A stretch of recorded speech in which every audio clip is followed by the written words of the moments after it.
This man walked into every war already looking done with life, floated through the whole story half asleep, dropped bodies like side quests, then went home to sleep like he didn't just cook the strongest villains alive. Zero urgency, zero respect, pure "I'll handle it later" energy, with a body count that makes grown men shit their pants. Absolute cinema.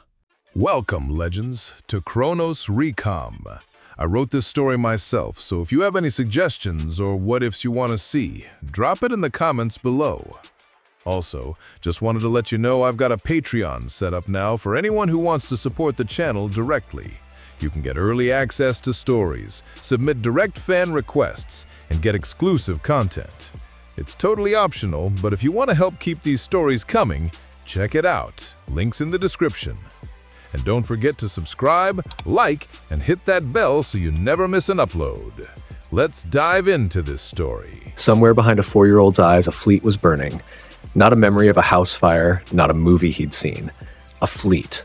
Iron hulls the size of city blocks, cannon smoke rolling flat across seawater, 1,000 men screaming orders into a wind that swallowed every word. Salt in the air so thick it sat on the tongue. A voice, his own voice, older, slower, amused, saying something into a snail-shaped receiver about how troublesome all of this was going to be. Then a bird chirped, and Izuku Midoriya was sitting in the backyard grass in Musutafu, holding a plastic cup of orange juice, staring at an afternoon sky that had never held a single warship in its life. He was 4. He drank his juice. He looked at his small hands and turned them over, front to back, the way a man checks whether the tools he was issued are the ones he ordered. He said.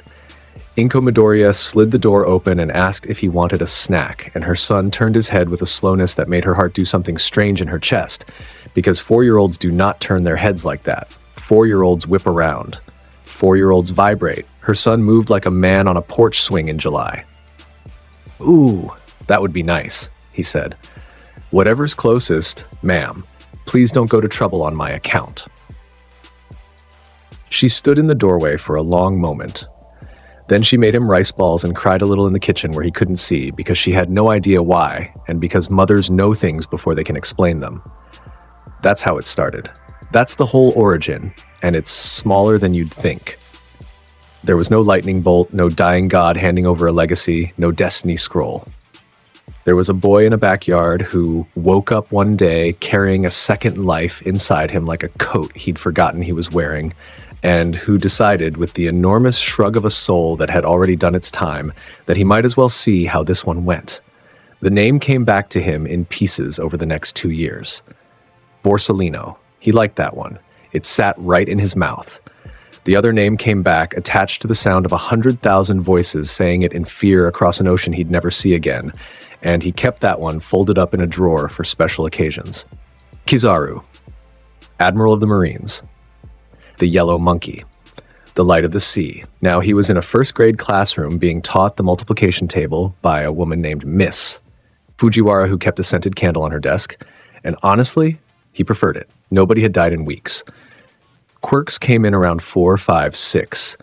His didn't. His stayed politely off stage until he was 6 years old and sitting 2 desks away from Katsuki Bakugo, who had recently discovered that his hands could produce explosions and had been in an unbelievable mood about it for 11 straight days. Bakugo had drawn a line in chalk on the classroom floor and declared that anyone who crossed it was an idiot who wanted to get blown up. The class had gone around it. Izuku had walked across it while reading a book about lighthouses. "Oh wait, Izuku turned a page. "You crossed the line." "There's a line?" He looked down. He looked back up. He pushed his hair out of his eyes. "Sorry, I wasn't looking where I was going. Terrible habit of mine." Katsuki Bakugo, age 6, had a very specific vision of how his life was going to go, and in that vision, people apologized faster and with more sweating. He wound up his right hand and he swung it at Izuku's chest, and he let the whole thing go. A real one, a full one, hot enough to scorch the desk behind him. The blast hit Izuku dead center, and it kept going. The sound was wrong. There was a bang, and then a soft, airy nothing, like a firecracker going off inside a cloud. Bakugo's hand passed through Izuku's sternum. There was a hole in the boy, a clean, round, edge-glowing hole punched through his shirt and through the space where his ribs should have been. And the inside of that hole was pure white gold light, so bright it threw Bakugo's shadow onto the ceiling. The hole closed. It filled in from the edges like water finding its level, and the light faded back under his skin, and Izuku's shirt was ruined, but Izuku was completely fine. Nobody breathed. Somewhere in the back, a girl dropped a pencil case, and the sound was enormous. Izuku looked down at his chest. He poked it. He looked at his own finger, then at Bakugo's hand, then at Bakugo's face, and he tilted his head about 15 degrees to the left. Ooh, that's a scary quirk you have there. Bakugo screamed. It wasn't a battle cry. It was the sound of a 6-year-old's entire worldview coming loose at the hinges. Miss Fujiwara knocked her scented candle onto the floor. 2 kids were crying, 4 kids were laughing, and 1 boy named Tanaka would tell that story at every drinking party for the rest of his life. Badly, always adding a detail that never happened. Izuku raised his hand. May I be excused? I think I need a new shirt. They called Inko at work. The word the school nurse used on the phone was luminous, and Inko had to sit down on the floor of the break room. She got there in 20 minutes with a spare shirt and found her son in the hallway with his legs crossed at the ankle, eating a rice cracker somebody had given him. Sweetheart, Mom. He held up the cracker. This is a good cracker. Where do they buy these? She grabbed him and hugged him and cried into his hair, and he patted her back with a slow, steady rhythm like a man calming a horse. Then she pulled back, held his shoulders, and said the thing she'd been afraid of and hopeful for in equal measure. You have a quirk. Looks that way. They said you turned into light? Just the middle part. The rest of me stayed. He considered it. It tickled a little. The quirk registry didn't have a box for what he was. It took them 2 visits and 1 very long argument between 3 specialists to land on a classification, and what they wrote in the file was mutation emitter hybrid, light human. Subject's body composition converts in part or in whole to a photonic state. Photonic state appears fully intangible. Subject additionally demonstrates directed light emission from extremities. Ceiling unknown. The doctor who wrote ceiling unknown underlined it twice, and then an hour later went back and underlined it a 3rd time. Hisashi Midoriya called from overseas that night. The connection was bad. Inko explained it 3 times. He turned into what? A beam of light. A beam of light, yes. There was a pause with an ocean in it. Does he come back? He comes back. Well, said Hisashi, in the voice of a man filing something under deal with later. That's good. That's good. Is he eating? He was eating. He ate constantly. He grew like the government was paying him for it. Here's the part everyone gets wrong when they tell this story. Izuku Midoriya never trained. He didn't fill notebooks. He didn't run stadium stairs at dawn with a tire strapped to his waist. He never once stood in front of a mirror practicing a hero pose. He napped. He napped in the sun on the school roof. He napped on the train. He napped in the corner of the public library with a book about ocean currents open on his chest. And once he napped standing up in line at a convenience store, and the cashier had to say his order back to him 4 times. And the whole while, in the back of that skull, a man who had spent decades at the top of the most powerful military force in another world was doing math in his sleep. The light came when he wanted it. It came the way breathing comes. There was nothing to practice. There was only the slow, faintly annoying process of a growing body catching up to instincts that were already fully formed. By 10, he could fire a beam from his fingertip that punched a coin-sized hole through the concrete wall behind the school gym. He did it once, on purpose, looked at the hole, said, that's about right, and then filled out a maintenance request form at the front office because he didn't want the custodian to get blamed. By 12, he could go fast. Really fast. He tried it for the first time on the walk home from school, on an empty stretch of road with 2 parked cars and a shop window, and the world went white and stretched and folded, and he came out of it standing at the far end of the street with his shoes smoking and his heart doing absolutely nothing unusual. He turned around and looked back at the distance he'd covered. Ooh, there it is. He went home. He ate 2 servings. He went to bed at 9. School was a strange Soft, slightly ridiculous place to a soul like his. He was the top of every class without appearing to try, because he'd sat through decades of briefings and reports and legal filings, and middle school arithmetic held roughly the terror of a crossword. He aced quirk evaluations and then complained about the walk back to the classroom. He was polite to everyone, remembered everyone's name, and made every teacher he ever had feel like they were being observed by something patient and enormous that had chosen, for reasons of its own, to sit at a desk. His homeroom teacher in 3rd year wrote in her private notes, "Model student, 0 disciplinary issues. Occasionally, I catch him looking out the window, and I get the feeling he is remembering something he shouldn't be old enough to remember." Recommend UI 15, he was 6'3" and still climbing, lean and long-limbed and angular, with black-green curls he never once fought with, and a slouch that made every uniform look borrowed. He'd found the sunglasses in a second-hand shop in Shibuya when he was 13, tinted yellow-green, thin gold frames sitting low on the nose, and something in him had gone, "Oh, there you are," and he'd worn them every day since. The school made him take them off in class exactly 1 time. He complied. Then he sat there squinting with such enormous, wounded, silent patience that the teacher gave up in 11 minutes, but never let it go. 9 years, and he never let it go. Because Katsuki Bakugo's whole life ran on being the strongest thing in the room, and there was a person in his room who could stand still and let the strongest thing in the room pass through him like a draft through a screen door. It was a splinter. It went in when he was 6, and it never worked its way out. He'd charge Izuku in the hallway, in the schoolyard, behind the gym, and the outcome had a rhythm to it by now. A comfortable and infuriating rhythm.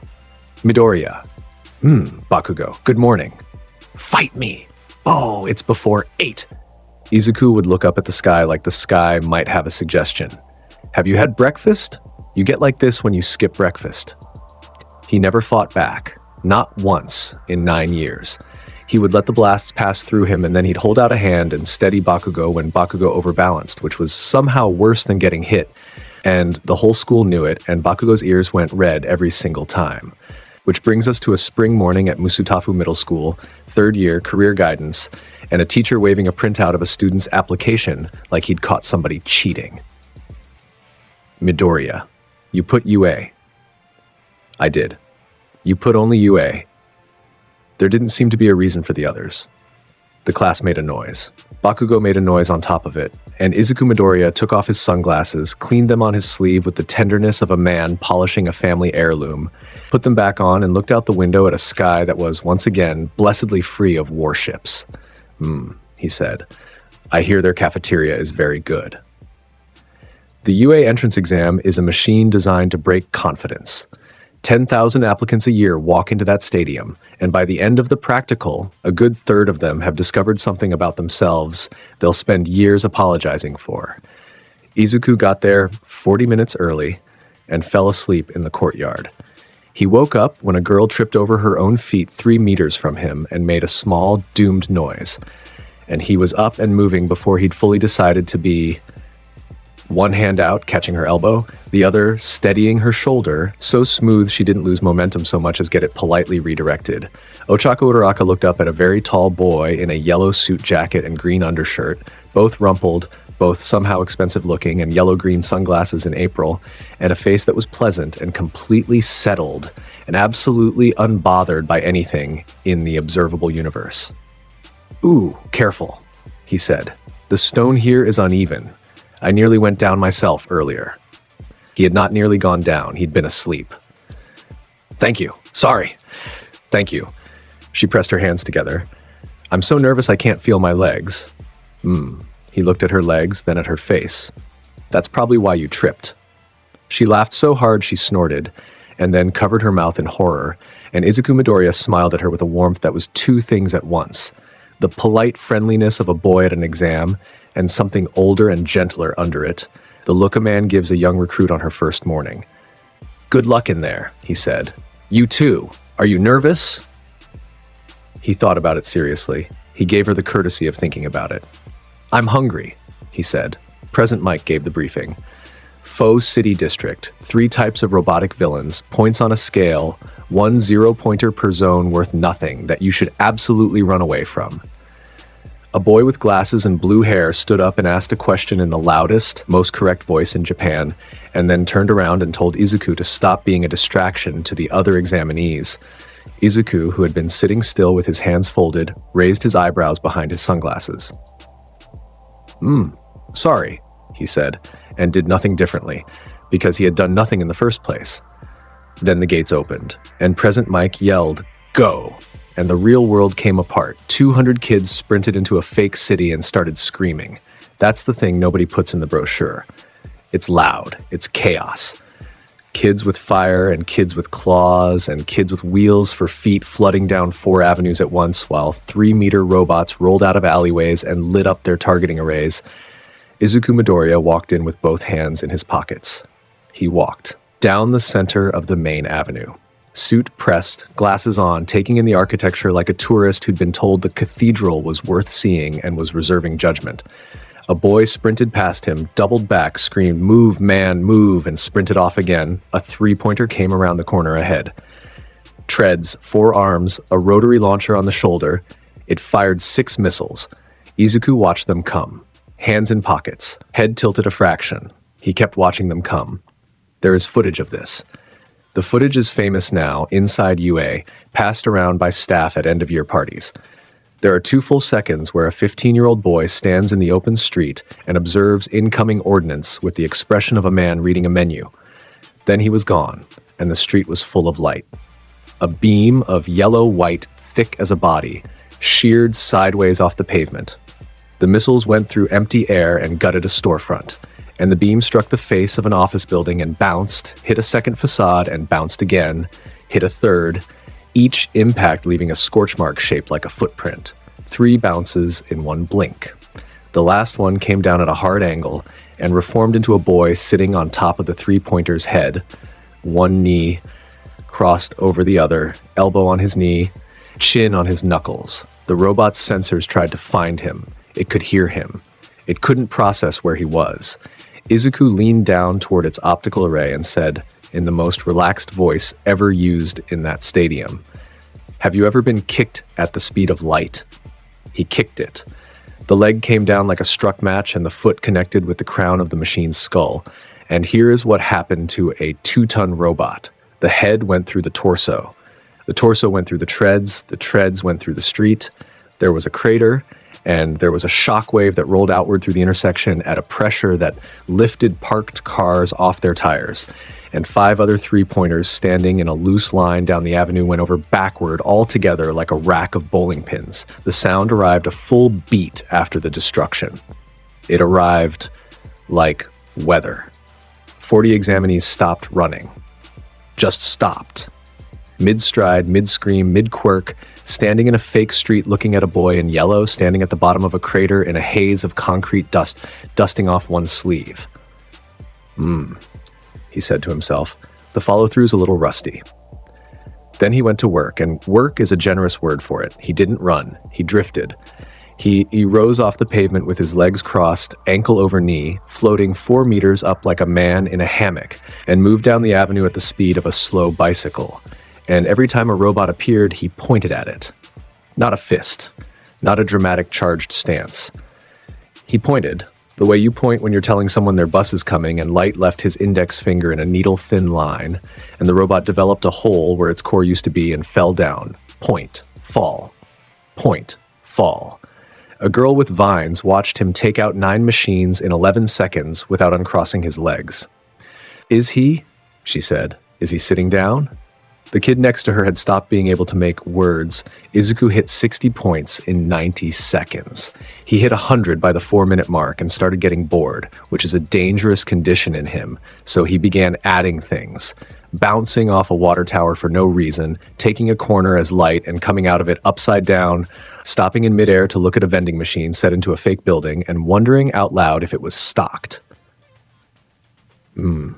Probably a prop, he said, and shot the robot behind him without turning around. At the 8-minute mark, the ground began to shake. The 0-pointer came up over the skyline like a building deciding to stand. 40 meters of metal, treads the size of houses, arms that rearranged the fake city just by swinging. The examinees broke and ran. Someone was crying. That's real too. Every year, someone cries at the zero-pointer, and the exam counts on it. And there was a girl pinned under rubble in the street, ankle-trapped, hands scraped raw, staring up at the thing coming for her. Izuku Midoriya was 2 blocks away and 40 meters up, and he heard it, because he always heard it. In his other life, he'd stood on a battlefield and listened for the one wrong sound in an ocean of noise, and it had never failed him, and it didn't fail him now. He turned his head. "Ooh," he said, with the tiniest possible sigh, like a man realizing the meeting was going to run long. There's always one. He didn't shout a warning. He didn't strike a pose. He raised one hand and extended one finger and pointed up. The beam that left his fingertip was as wide as a train car.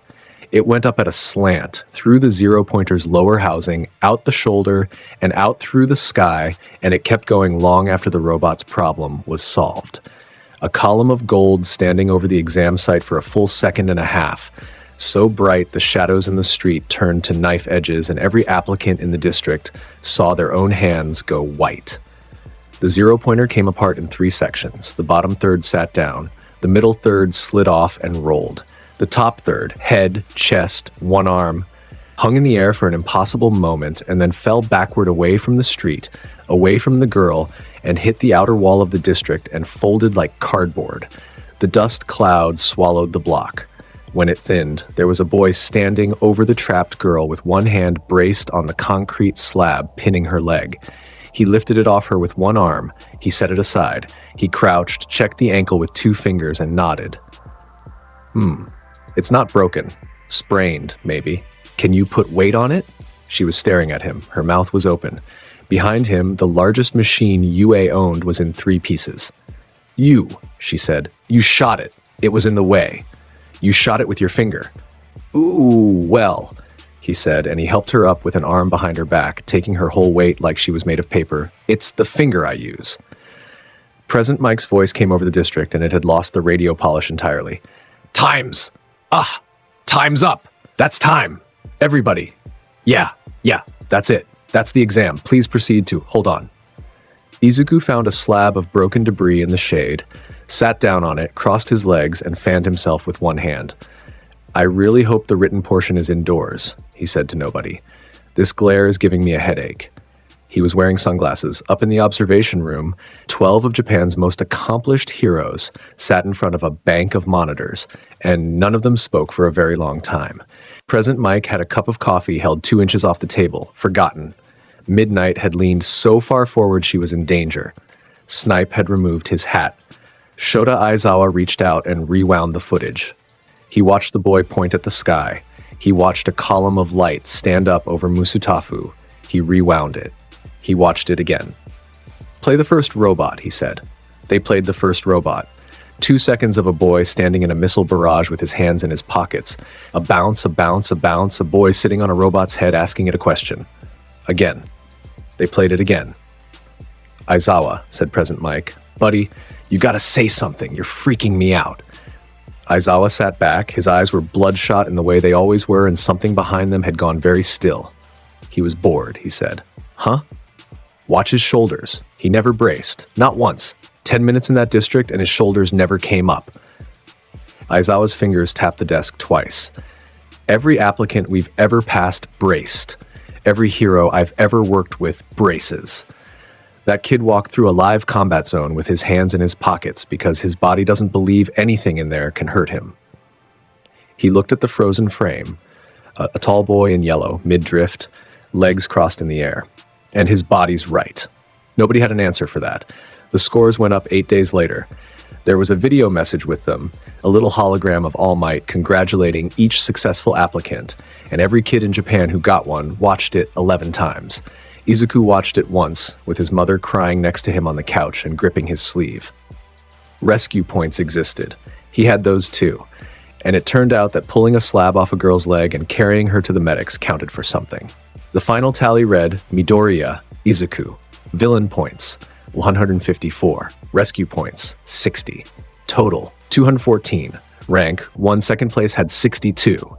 214, Inko whispered. Izuku, second place, has 62. He ate a piece of katsu. The 0-pointer was worth nothing, so that's a shame. Izuku, I'm very proud too, Mom. He put his hand on top of her head, and the ancient warm thing in him came all the way to the surface for a moment, and his voice slowed down even further. You did all the hard parts, you know. I just walked around. She sobbed into his shoulder for 11 minutes. He let her. He'd have let her go all night. Elsewhere in the city, Ochako Uraraka sat cross-legged on her dorm prep bed with her acceptance on her lap and her phone in her hand, watching a shaky 40-second clip somebody had filmed from the wrong side of the district wall. A column of gold, a giant coming apart in 3 pieces. That's the guy who caught me when I tripped, she said out loud to a room with nobody in it. Her ears were red. That's the guy who... Okay. Elsewhere still, Tenya Ida watched the same clip with his glasses pushed up on his forehead and his mouth open and said, in the voice of a man whose filing system had caught fire, but he was sitting. And elsewhere, in a house with too many rooms and too much silence, a boy with two-tone hair watched it with the sound off and thought about nothing at all, and his father stood behind him in the doorway for 11 seconds without either of them acknowledging the other. Class 1A. Day 1. 19 students filed into a room with desks too big for it and found a man in a sleeping bag on the floor. Izuku stepped over him. Good morning, Sensei. The sleeping bag stopped moving. You know it's me. Ooh, you're the one who was watching the exam footage from the 3rd seat on the left. Izuku sat down at his desk in the back by the window, which is the seat the universe assigns to people like him. You leaned forward when I did the water tower. Aizawa unzipped himself out of the bag and stood up, and the room made a small collective sound of alarm. And he ignored all of them and looked at exactly one student for 4 full seconds. Then he pulled a gym uniform out of nowhere and said, "Everyone change. We're going outside." The quirk assessment test. If you know the story, you know the speech. Whoever finishes last in total points, Aizawa said in the flattest possible voice, on the field with the sun in everyone's eyes, will be judged as having no potential and will be expelled immediately. The class detonated. 20 voices at once. You can't do that. It's the first day. We haven't even... Izuku yawned. It was an enormous yawn. It was a yawn with architecture. He covered it with the back of his hand and rolled it out to its full length and finished it with a small satisfied noise and then noticed everyone was looking at him. Sorry, please continue. Aizawa's eye twitched. You have something to say, Midoriya? Ooh, nothing important. He adjusted his glasses. It's a good speech. Fear's very efficient. I've used it. He said this in front of 19 15-year-olds like he was talking about a brand of detergent. Where would you like me to start, Sensei? The 50-meter dash. He did it in 0.4 seconds, and 0.35 of that was him deciding to begin. The grip test. The machine read 540 kilograms and then made a sound like a dying refrigerator, and the readout froze, and Izuku let go and looked apologetic and said, I think I broke your machine. I'm sorry, was that expensive? The standing long jump. He simply left. He came down in the sandbox 200 meters away, floated back over the field at walking pace with his legs crossed, and asked whether the jump had to be from a standing position because he'd probably done it wrong. The endurance run. He lapped everyone twice and then walked the rest of it with Uraraka, chatting because she was struggling and he'd noticed. Aizawa let it happen and marked something in his notes, and then the softball throw, which is where the day became legend. Midoriya, Aizawa said, you're up. Izuku took the ball. He weighed it in his palm, he looked at the circle and the open field and the sky. Sensei, he said, before I throw this. Yes, you have an erasure quirk. Aizawa's expression flickered. That flicker cost him and he knew it. I read the news like everyone else. Izuku smiled, and it was a friendly smile, and it was not a comfortable thing to be on the other side of. Would you like to try it? It's a fair question for you to want answered. I'd rather you asked it today than during something serious. 19 students went silent. Aizawa's hair lifted, his eyes went red, and the light in Izuku Midoriya went out. It's hard to describe unless you'd seen him for a while.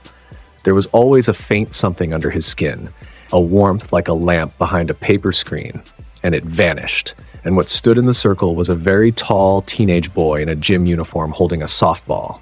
Izuku looked at his own hand. He turned it over. He flexed the fingers. Then he looked at Aizawa with an expression of mild, genuine, thoroughly patronizing interest. You erased my light. He tilted his head. How terrifying. Throw the ball, said Aizawa. He threw the ball. He threw it with a 15-year-old boy's arm, powered by a body that had spent a previous existence at the absolute physical ceiling of the human species, and the ball left his hand with a sound like canvas tearing. It went out over the field, over the fence, over the tree line. The device in Aizawa's hand beeped. 1,004 meters, Kirishima shouted. Kaminari fell over. Mina Ashido grabbed Tsuyu Asui by both shoulders and shook her. His quirk was off. Sarah was pointing with both hands. Sensei, his quirk was off! Aizawa looked at the number, then at the boy. He let the erasure drop because his eyes were burning, and the warmth came back under Izuku's skin like a pilot light catching. Izuku squinted after the ball with his hand shading his glasses. He looked faintly dissatisfied. That was untidy. He raised his hand and pointed one finger at the ball, 1 kilometer out and still climbing. The beam left his fingertip with a crack and caught the softball at the apex of its arc, and the ball became a point of white light and left. It went up. It kept going up. The line of gold stood in the sky over UA High School for 2 seconds, straight as a ruler, and then closed, and there was nothing at the end of it. The measuring device in Aizawa's hand beeped once more. Error. It's gone, said Ojiro. It's in space, said Kaminari. Ooh, it's not in space, said Izuku, and then reconsidered, thumb against his chin. It might be in space. Katsuki Bakugo had been holding it in since the train that morning. He'd been holding it in since he was 6 years old. Something in his chest went past its rated limit, and he came across that field like a thrown grenade. Midoriya! Bakugo, said Aizawa. Get back in line. 9 years! Bakugo's palms were sparking so hard the air smelled of nitrogen. 9 years you blew me off. Fight me. 1 time. Fight me like I'm here. Izuku turned around and looked at him for a moment. The class was frozen. Aizawa's hand was up, and then Aizawa's hand came down, and the reason Aizawa's hand came down was that he wanted to see this as badly as anyone else on that field. Said Izuku. You've been asking a long time. Damn right. All right. He put his hands in his pockets. Go ahead. Bakugo went ahead. He was good. That has to be said because the story doesn't work if he's a joke. Katsuki Bakugo at 15 was the second strongest first year at UA High School by a margin that would have been remarkable in any other year. And he came in low and fast with a blast off his left hand to redirect and a right cross loaded to detonate on contact. And it was a genuinely beautiful piece of technique. The explosion went off inside Izuku's chest and came out the back of him. Not through his clothes, his gym shirt shredded, but through him, through a torso that had turned to glowing gold light around the incoming fist, so the blast expanded into open space behind him and blew a scorch mark across 10 meters of dirt. Bakugo's arm was buried up to the elbow in a boy's ribcage, and the boy was looking down at it with a small frown, like a man who's found a stray hair in his soup and is deciding whether to mention it. Said Izuku. You've gotten stronger since middle school. Bakugo yanked his arm free. He swung again. Through. Again. Through. He got in 11 strikes in 6 seconds, and every one of them passed through a body made of light. And the 14th time, Izuku raised his hand and touched Bakugo's sternum with the pad of one glowing index finger. There was a pop of concentrated white, and Katsuki Bakugo left the ground. He went 10 meters on his back, skidding, spraying dirt, and came to rest against the base of the fence. Izuku lowered his hand. You are too hot-headed, he said. It's bad for the blood pressure? The field made a sound. Half of it was Kirishima's, "Oh!" And half of it was Mina screaming with both fists in the air, and one part of it was Ida saying, "This is an assessment. Should we be, this is an assessment," to nobody who was listening. Bakugo got up. Of course he got up. He came again with a bigger blast, a longer approach, a spiral to bleed the intangibility, and Izuku touched him on the shoulder and sent him down. He got up. Izuku touched his hip. Down. He got up. Izuku sighed, put one hand on Bakugo's forehead like a man checking a child for fever, and pushed. Bakugo went down. The 4th time, Bakugo came up off the dirt with his teeth bared and blood in his mouth and nothing left in his lungs, and Izuku Midoriya looked at him, and the boredom left his face. Just for a second.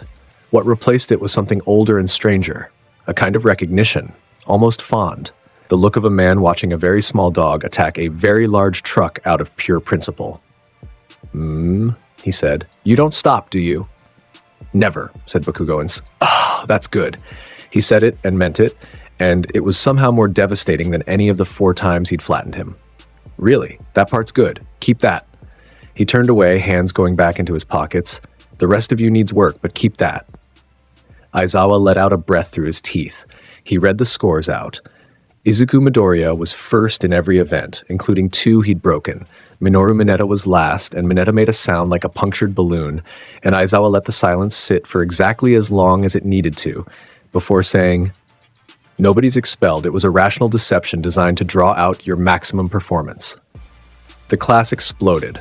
Uraraka's smile could have powered a small town. Aizawa turned to go. He got 3 steps. Sensei, said Izuku. One thing, Aizawa turned back. He was tired in a brand new way. The capture tape. Izuku nodded at the wrapping around Aizawa's neck. That's carbon nanofiber? Yes. Would you mind trying it on me? Same reason as before. He spread his hands. You should know what works on your students.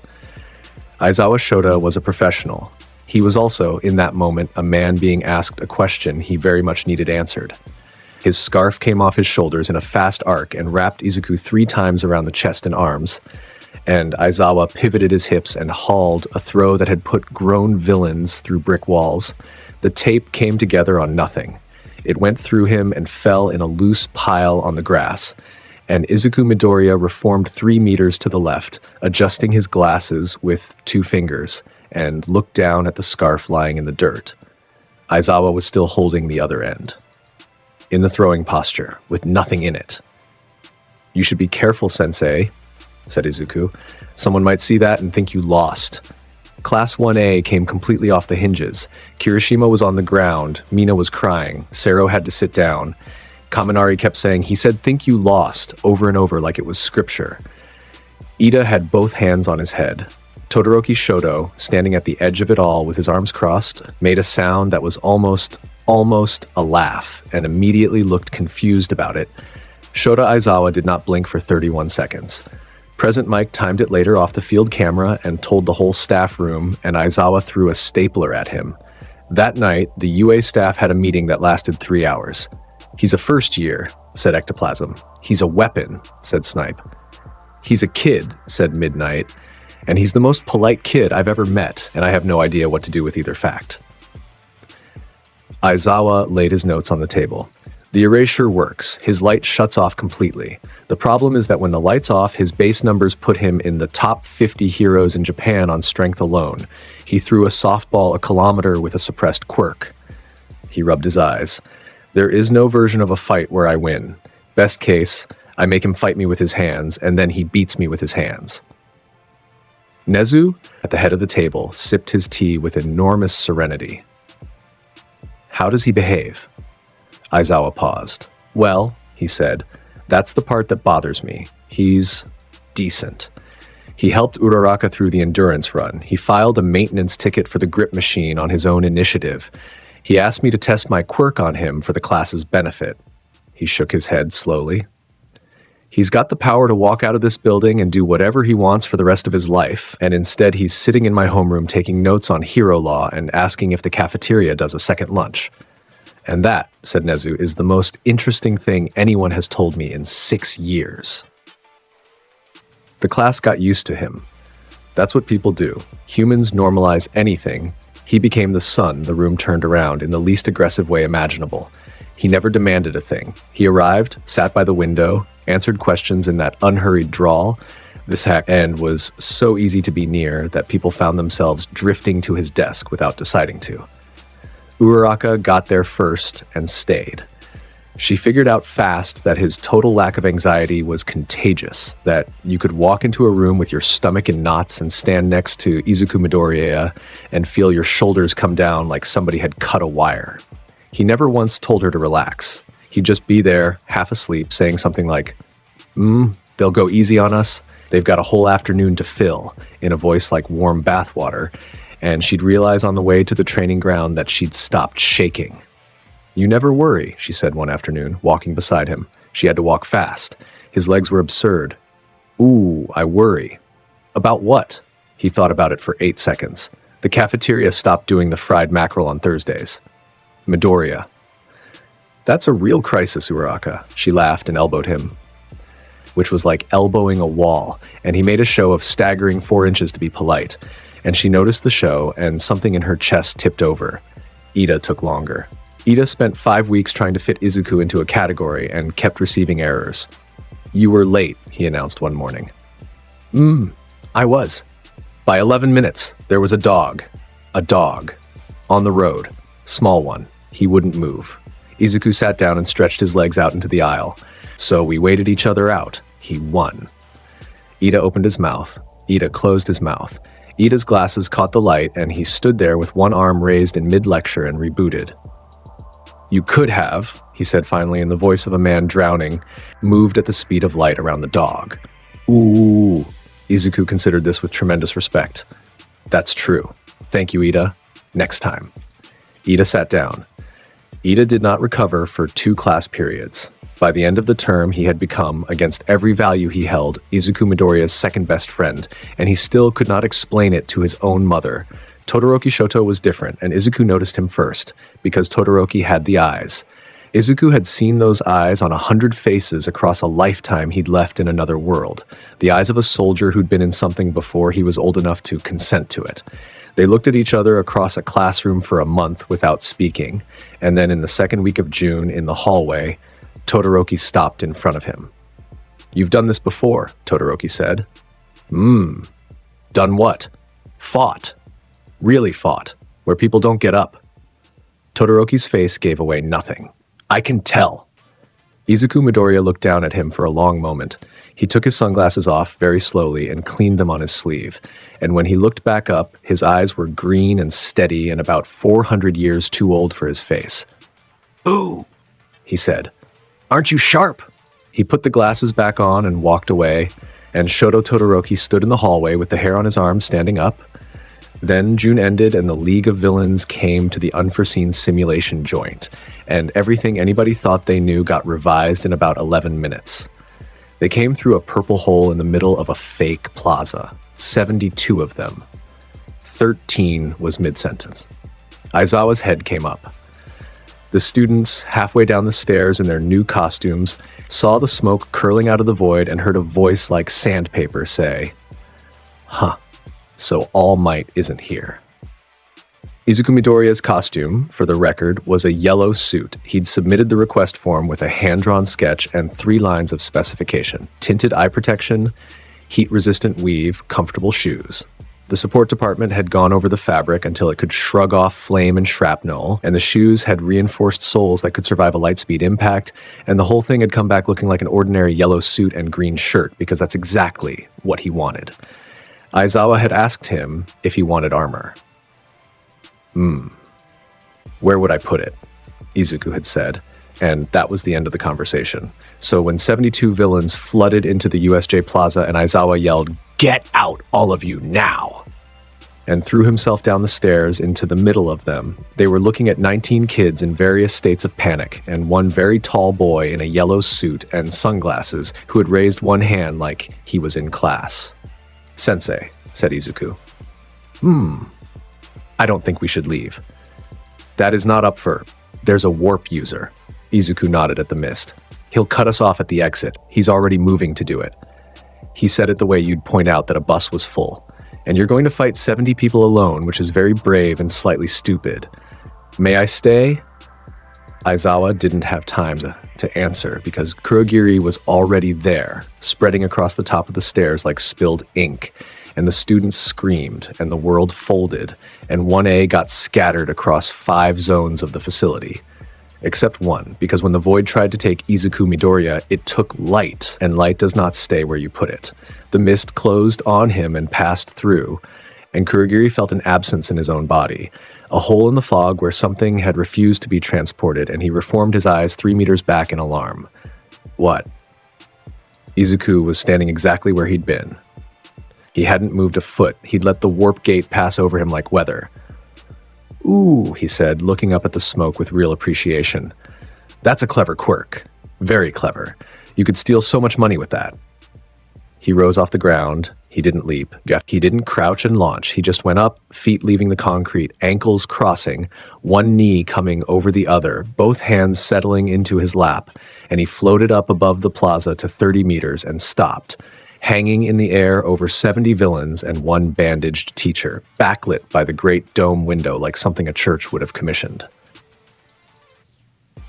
70 faces turned up. Izuku Midoriya looked down at the largest gathering of criminals in Japan and tilted his head about 15 degrees. What a frightening bunch of youngsters. Half of them were in their 30s.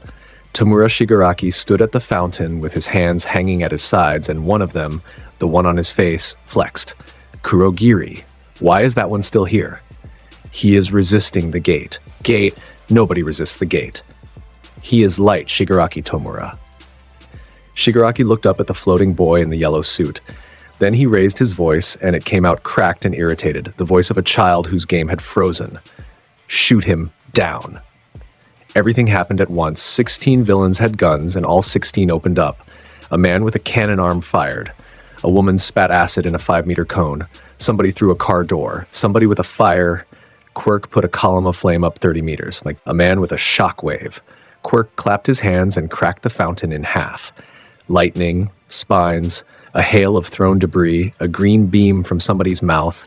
The whole plaza turned its violence upward into one point in the air. It all went through him. Bullets entered a body of gold light and exited the other side and pattered off the dome window 40 meters above. The flame column engulfed him and passed on and lit the ceiling. The acid drifted through his chest and rained down on the villains beneath. The shockwave rattled the whole building and moved him not 1 centimeter because there was nothing there to move. The barrage lasted 9 seconds. When it stopped, the plaza was full of smoke and every villain in it was breathing hard. And up above them, a boy in a yellow suit was still sitting cross-legged in midair, unharmed, unmoved, and looking down at his own left sleeve with a faint frown. There was a hole burned in it, right at the cuff. Izuku Midoriya pinched the fabric between 2 fingers and looked at the scorch mark. He looked at the villains. He looked back at the sleeve. "Ooh," he said. "That's a shame. It's new." Aizawa, on one knee down in the dirt with 3 unconscious men around him, felt something crawl up the back of his neck. "Midoriya," he said. "The students. They're fine, Sensei. They're your students." Izuku uncrossed his legs. "This part is mine." He brought his hands together in front of his chest. Palms cupped in a rough circle, fingers not quite meeting. Light gathered in the gap. It gathered fast, and it kept gathering, and the glow climbed until the boy floating over the plaza had a small sun in his hands, and every shadow in the USJ pointed away from him like a compass needle. Somebody in the crowd below said, "Oh no, Yasakani no Magatama."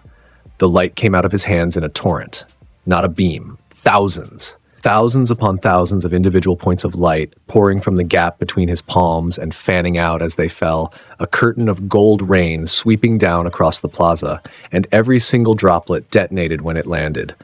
The sound was the worst part. It was continuous. It wasn't a series of bangs. It was a roar with texture, like standing under a corrugated roof in a hailstorm made of artillery shells. The plaza vanished under overlapping bloom of white gold fire. Concrete came up in fist-sized chunks and turned to gravel and then to dust. The fountain went to pieces and the pieces went to smaller pieces. The stairs collapsed on one side. Villains were lifted off the ground and thrown into each other and dropped and lifted again. A man tried to run and the ground he was running on erupted in 9 places under his feet and put him down. It lasted 6 seconds. Izuku Midoriya opened his hands, shook them out like a man flicking water off his fingers, and looked down. The plaza was a bowl of overlapping craters. 51 villains were in it, and every one of them was down. Some were unconscious. Some were awake and had decided very strongly to remain still. Steam and dust rolled up in slow sheets, and the whole vast interior of the USJ was lit gold from the residual glow burning in the pits. Aizawa Shoda had thrown himself flat behind a chunk of the fountain, and now he raised his head and looked at the destruction of an entire criminal army and understood, with total clarity that he had been assigned to teach hero law to something that should not have a homeroom. Up on a ridge in the landslide zone, Ochako Uraraka had both hands over her mouth. Down in the flood zone, Tsuyuasui said, "Was that Midoriya?" And Mineta, clinging to her back, said, "That was Midoriya." And Kaminari said, "I heard it from the other side of the building." In the conflagration zone, Katsuki Bakugo stood in the smoke with his hands sparking and listened to that sound rolling through the dome, and his jaw was so tight it hurt. And what he felt was rage and something under the rage that he'd have died before naming. And in the wreck of the plaza, Tomura Shigaraki stood in the exact spot he'd been standing in, untouched, because Kurogiri had thrown a gate over him and every single point of light had gone through it and come out somewhere over the Pacific. Shigaraki was scratching his neck. He'd taken skin off. He looked up at the boy in the sky, and his voice came out thin. "What are you?" Izuku brushed dust off his lapel. "I'm a first year." Nomu. There was a shape behind Shigaraki that had been standing still the whole time. It was enormous, 3 meters of exposed black-red muscle, no lips, a beak, a brain sitting in the open at the top of a split skull. It hadn't reacted to the light shower. It hadn't reacted to anything. It had been waiting for a word, and it got one. Nomu. Kill him. The Nomu moved, and for the first time that day, something in the USJ moved fast. It went off the ground so hard the concrete under it cratered. 30 meters straight up in a fifth of a second, one arm cocked back, and it swung a fist the size of a microwave at Izuku Midoriya's head. The fist went through gold light. The Nomu's momentum carried it 8 meters past, and it corrected in midair with a twist of its whole trunk and came back and swung again. Through. Again. Again. Through. Again. Through. Izuku hung there and let a creature engineered to kill All Might punch a hole in the air 11 times. Then he said, "Ooh, shock absorption." He said it thoughtfully. He said it the way a man identifies a wine. "That's interesting. You take the impact and you spread it, so a hit becomes a push, and a push becomes nothing." He drifted back a meter, and the 12th punch missed by a hand's width, and he watched it go past with genuine curiosity. Very good against strength. He raised his right hand and closed it around nothing. Light came out of his fist. It came out as a shape, extruding from his grip in a straight, sharp, tapering line, condensing as it went, and when it stopped, it was a sword. A full-length blade of solid white light, 2 meters from guard to tip, so bright the crater glow in the plaza dimmed by comparison, and every villain lying in the dust had to look away. The dome window went white. 60 kilometers away, a man on the 15th floor of an office building in Yokohama looked west, at nothing in particular, and wondered about the weather. "Ama no Murakumo," said Izuku Midoriya. The Nomu came in, and what happened next was an exhibition. The kind of fight where one participant is competing and the other is demonstrating. The Nomu threw a right. Izuku brought the blade up in a short arc and cut through the arm. A clean severing above the elbow, no resistance. The light passing through reinforced flesh like it was passing through fog.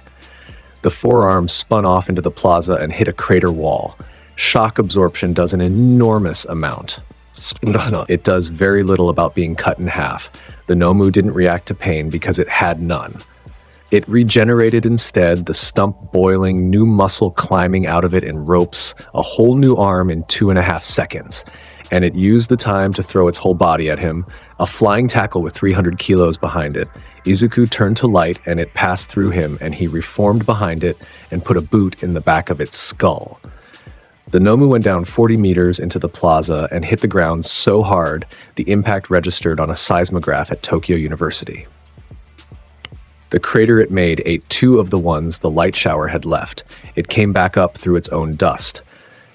They met in the air over the fountain, and for 11 seconds it was a real fight, and every witness in that building remembers those 11 seconds for the rest of their lives.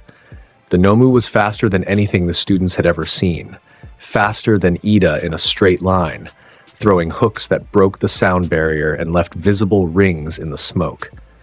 And a boy in a yellow suit parried them, with a sword of light, in midair.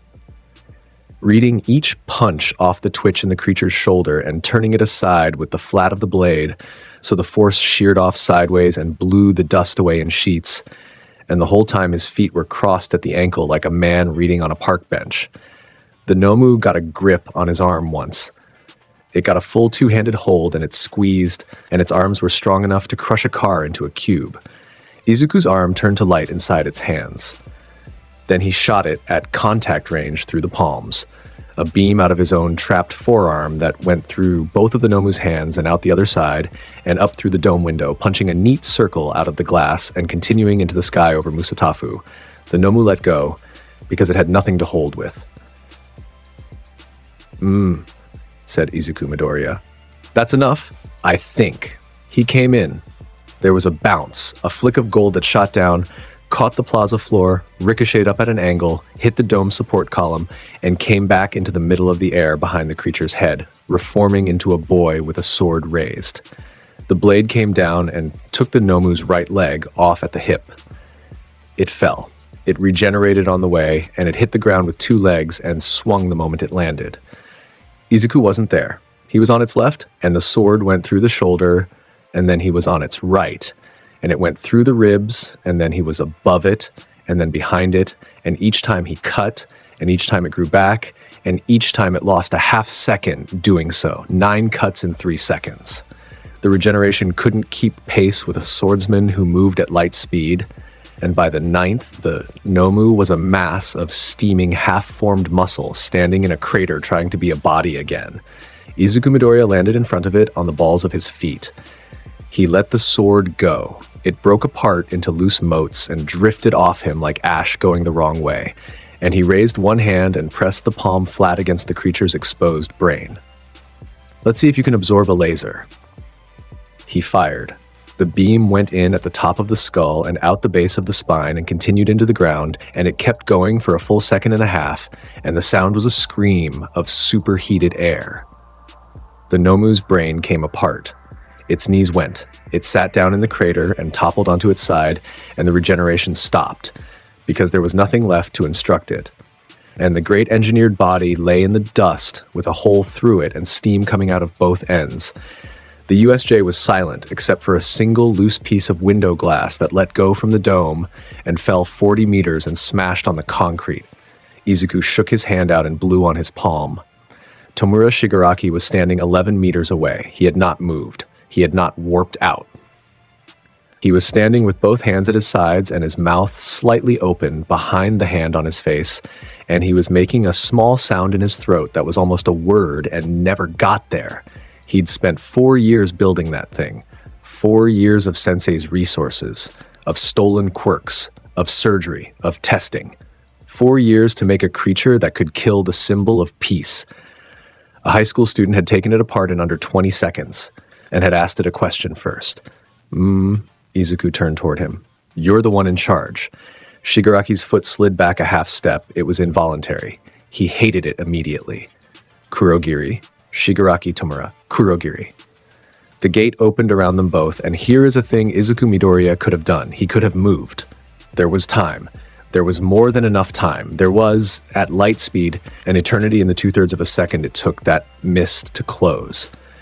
He put his hands in his pockets instead and watched them go.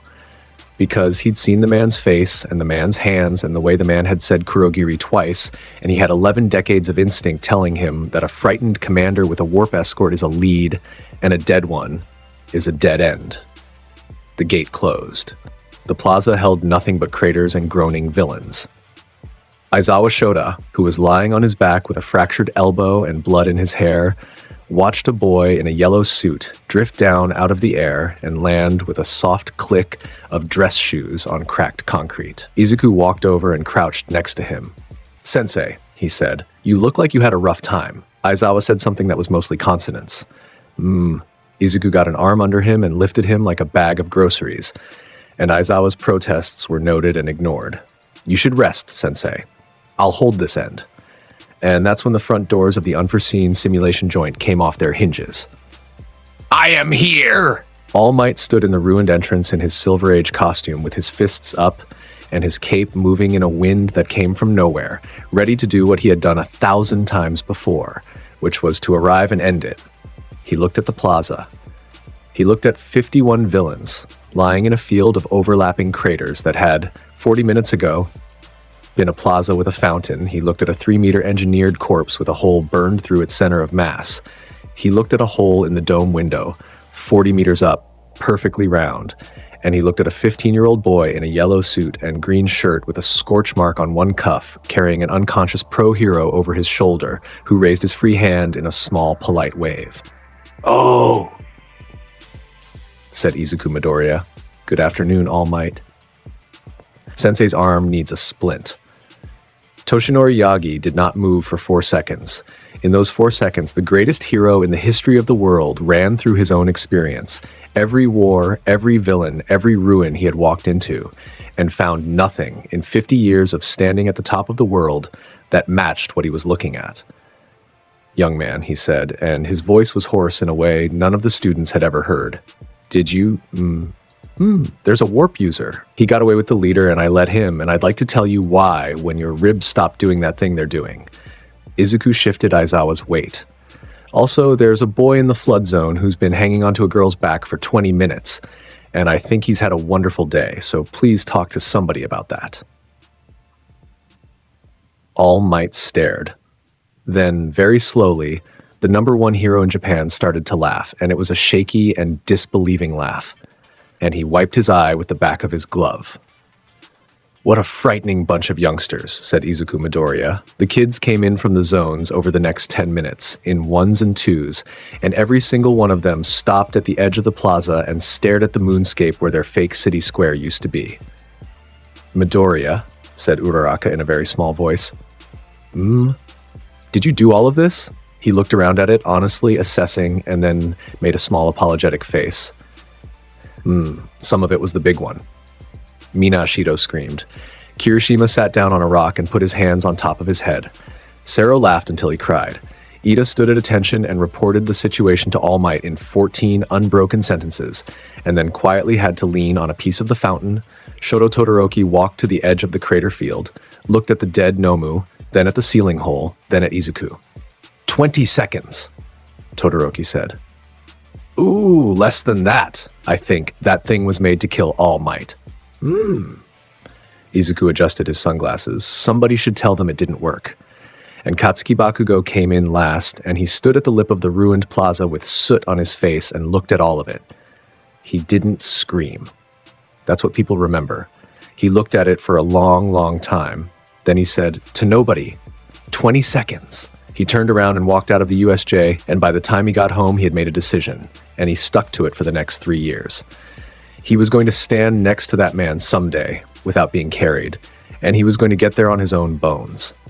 The government report on the USJ incident ran to 400 pages, 51 arrests in one afternoon, the largest single-incident villain apprehension in Japanese history, 0 civilian casualties, 0 student casualties, 1 teacher hospitalized with a fractured elbow and mild concussion. The Hero Public Safety Commission sent 3 separate representatives to UA in 1 week. 2 of them asked about oversight. The third asked, with the polite blankness of someone reading a script, whether the student in question might be interested in a provisional license and a role in a special program. Nezu poured her tea and said, "He's 15.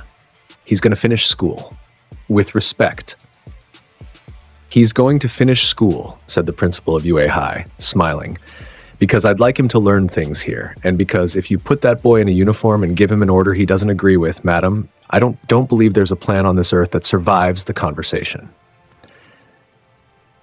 The rep left.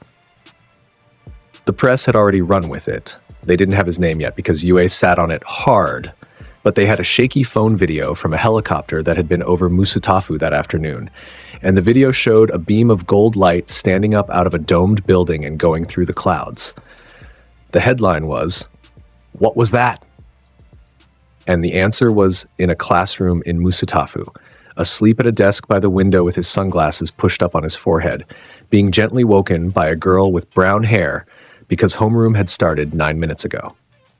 The UA Sports Festival is watched by more people than any other broadcast in Japan. 40 million viewers, every agency in the country scouting, every kid in every prefecture screaming at a screen.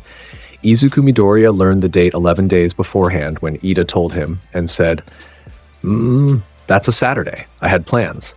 You had plans? I was going to go to the aquarium. Ida had to leave the room. The morning of, the first-year prep hall was a nightmare of nerves. Kirishima was doing push-ups. Bakugo was sitting alone, radiating a heat you could feel from the door. Uraraka was hyping herself up in a mirror with both fists clenched, and Izuku Midoriya was lying flat on a bench with his forearm over his eyes, asleep. Ida woke him for the opening ceremony. Present Mike's voice came down from the sky like the wrath of a very enthusiastic god.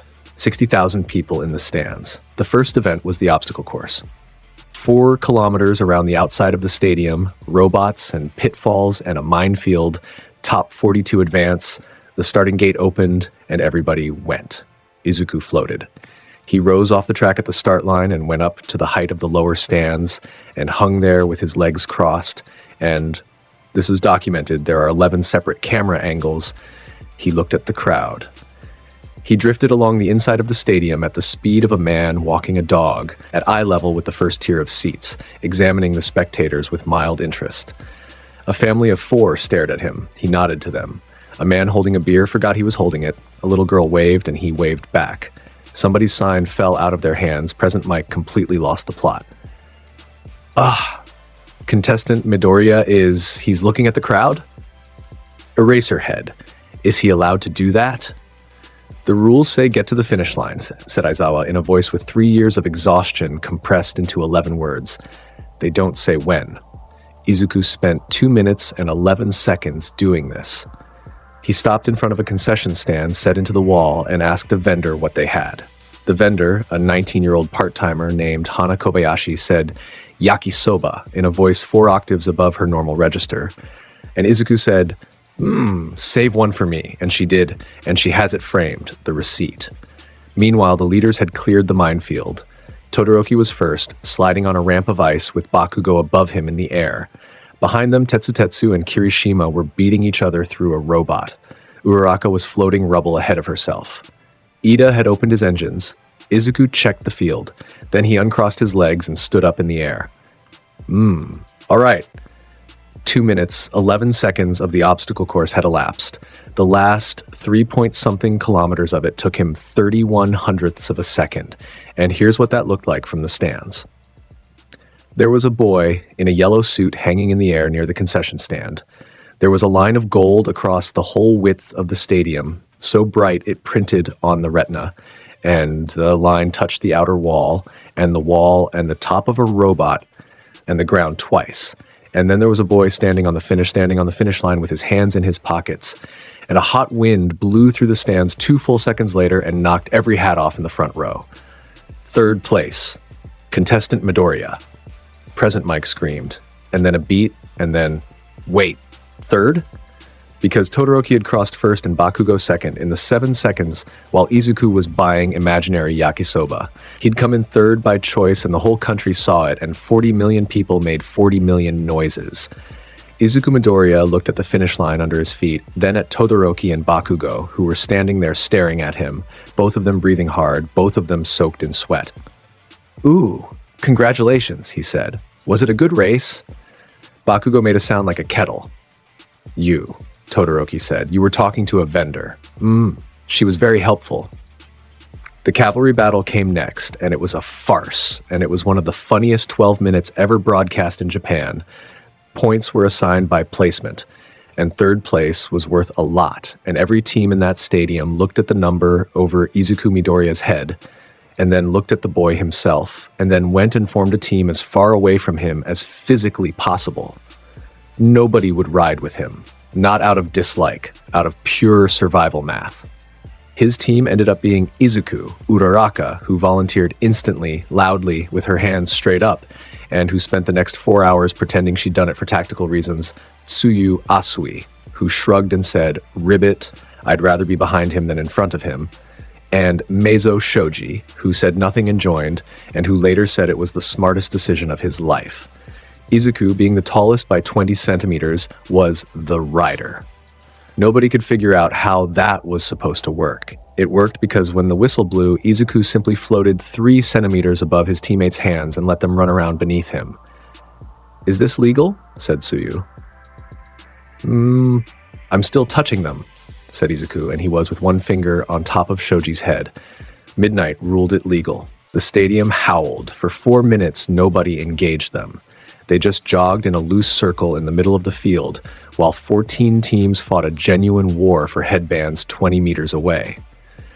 Then, Nito Monoma of Class 1B made a decision that ruined his year.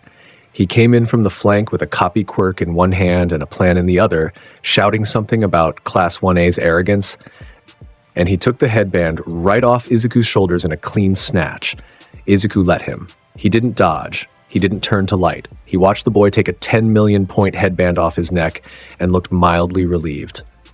"Ooh, thank you," he said. "That's been itching."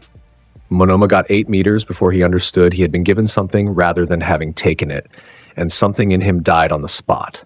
The stadium was hysterical, derrical. Present Mike was making noises with no words in them. He forgot. Eraserhead. He forgot he was wearing it? "He said it was itching," said Aizawa. And then Izuku Midoriya sighed and said, I suppose I do need points." He was on his teammate's hands. Then he was somewhere else. Then he was back. The whole thing took 0.04 of a second, and there were 7 flashes of gold in that time, 1 for each stop. And when it was over, Izuku Midoriya was standing on Shoji's shoulders, holding 6 headbands in one hand, and 6 teams across the field were reaching up to their own foreheads and finding nothing there. Monoma was on the ground. He hadn't been touched. His legs had just stopped agreeing to a world with that in it. Team Midoriya finished first with 69 million points. Uraraka screamed so loudly she lost her voice for the rest of the day and jumped, and Izuku caught her by the waist and set her down with a small, careful, and her whole face went red to the ears, and 38 million people saw it, and the internet did what the internet does. Lunch break. The rest hall. Izuku ate 3 trays of food and a yakisoba from a vendor who had in fact saved one for him. Then the tournament bracket went up on the big screen and the stadium fell in love with the day all over again. 16 students. Single elimination, ring out, immobilization, or surrender. Izuku's first match was against a girl from 1B with a quirk that turned her skin to a slick, frictionless film. She was fast, she was clever, she had a plan involving the ring's edge, and she executed it beautifully. The plan required grabbing him. Said Izuku as her hand went through his shoulder. "That's a very slippery quirk. Nobody could hold on to you." He picked her up under the arms, which turned out to be possible if you were strong enough to compress the friction problem into irrelevance. And he set her down outside the ring like a man moving a houseplant, and he apologized to her twice on the way. Midoriya advances. His second match was against Tetsu, who steeled up, screamed something about manliness, and charged like a locomotive. Izuku touched his forehead with one finger. There was a pop of white. Tetsu went out of the ring, over the wall, and into the concrete of the spectator barrier, and he was fine, because he was made of iron, and he sat there in the crater, grinning with his teeth full of dust. "That was awesome," he shouted. "Ooh, thank you," said Izuku from the ring. The semifinal was Bakugo. 60,000 people knew that story by now because UA leaks like a sieve and half the country had heard about a boy who'd spent 9 years passing through Katsuki Bakugo's explosions. The stands were shaking before Midnight raised her hand. Bakugo didn't posture. He stood at his line with his palms open and his eyes flat, and he said, across the ring, "You're gonna use it this time." "You're gonna use your damn quirk on me. Not one finger. All of it." Sparks were dripping off his hands. "You do the finger thing again, and I'll come back tomorrow and the day after." "You know I will." Izuku Midoriya looked at him, and then he did something he had never done in 9 years. He took his hands out of his pockets. The stadium noticed. Aizawa noticed. All Might, in the stands, in his suit and tie with a hand over his mouth, noticed. "Ooh," said Izuku. "All right, Bakugo." Midnight dropped her hand. Bakugo went up. He went up on a blast and turned in the air and came down like a bomb. And he was good. He came in with 3 sequential detonations to bend his own trajectory and hit from an angle nobody could read, and he hit Izuku's guard with everything he had. The explosion turned the whole ring white. It hit the barrier and blew the sand off the arena floor in a ring. And when the smoke opened, Katsuki Bakugo's fist was pressed against a palm. Izuku Midoriya had caught it. not pass through it, not intangible. He had put up a hand and caught a fully committed explosion with his bare palm, and he was standing exactly where he'd been standing, and his sleeve was smoking, and his feet had sunk 2 centimeters into the arena. The stadium made a sound that shook the press box. Said Izuku. That one hurt a little. Then he closed his hand around Bakugo's fist. What followed lasted 11 seconds, and it was, by consensus, the best 11 seconds of the entire festival, because Izuku Midoriya fought him, physically, hand to hand, in the ring, at a speed that the broadcast could barely resolve. No intangibility, no lasers, just a boy with Admiral tier base stats, trading with the strongest explosive fighter in the first year and letting him come, and letting him come, and letting him land a hit off the left hip that made 40 million people scream. And then Izuku hooked one arm under Bakugo's, turned his hips, and threw him. Bakugo went 11 meters and hit the sand and slid, and he got up because he always got up, and Izuku Midoriya was already there, not with a laser, with a palm on the chest, pushing him back a step. That's enough, said Izuku. Like hell. Bakugo, his voice slowed all the way down and it lost every ounce of sarcasm, and for 1 second the man who had commanded fleets was standing in a high school arena. You landed a hit on me in front of your entire country. Do you understand how few people in the world can say that? Bakugo's arms were shaking, his mouth opened. Ooh, I'm gonna put you out of the ring now, said Izuku, and the drawl came back. But that's the reason I took my hands out of my pockets, you know? He kicked him, not lightspeed. He had the sense to hold that particular tool back for a human being, but hard enough that Katsuki Bakugo left the arena, cleared the boundary line by 6 meters, and landed in the sand outside on his back, staring up at a sky he couldn't see because there were 60,000 people screaming. He lay there for a while. Then he laughed. Once, ugly and short, he put his forearm over his eyes. 20 seconds, he said to himself. 11 this time, you bastard. The final was Shoto Todoroki. He'd come through his side of the bracket without breaking his stride, and he'd done it with ice alone because he was Shoto Todoroki, and he had promises to keep to himself that were older than he was. They stood at the lines. 60,000 people were on their feet. Endeavor was in the front row of the VIP box with his arms folded and his flame beard burning steady. Todoroki looked across the ring. You've been holding back all day. I've been enjoying myself. It's different. Don't hold back with me. Izuku Midoriya took his sunglasses off. He cleaned them on his sleeve. He put them back on. Ooh, he said. Everybody says that. Midnight dropped her hand and Shoto Todoroki put out a glacier. It was the biggest thing he had ever made. It came off his right foot and it went across the arena in a wave 4 stories high, a mountain range of ice growing forward at 50 meters a second, filling the ring wall to wall and rolling up over the barrier and into the lower stands and out onto the field beyond. And the temperature in the stadium dropped 11 degrees and people's breath went white. It buried the entire arena. Present Mike was screaming. The stands were screaming. Endeavor's beard flared, and Izuku Midoriya walked into it. He didn't shatter it, he didn't melt it. He put his hands in his pockets and he walked forward into a glacier and the ice passed through him. Every formation, every crystal spire, every wall of white. He went through it all like a man walking through a room full of hanging laundry, a faint gold glow moving inside a mountain of ice, visible from the stands as a light traveling deep in the blue. He came out the other side. He stepped out of the glacier's back wall 3 meters behind Shoto Todoroki, put one hand on the boy's shoulder, and leaned down slightly to speak next to his ear. Todoroki's whole body locked.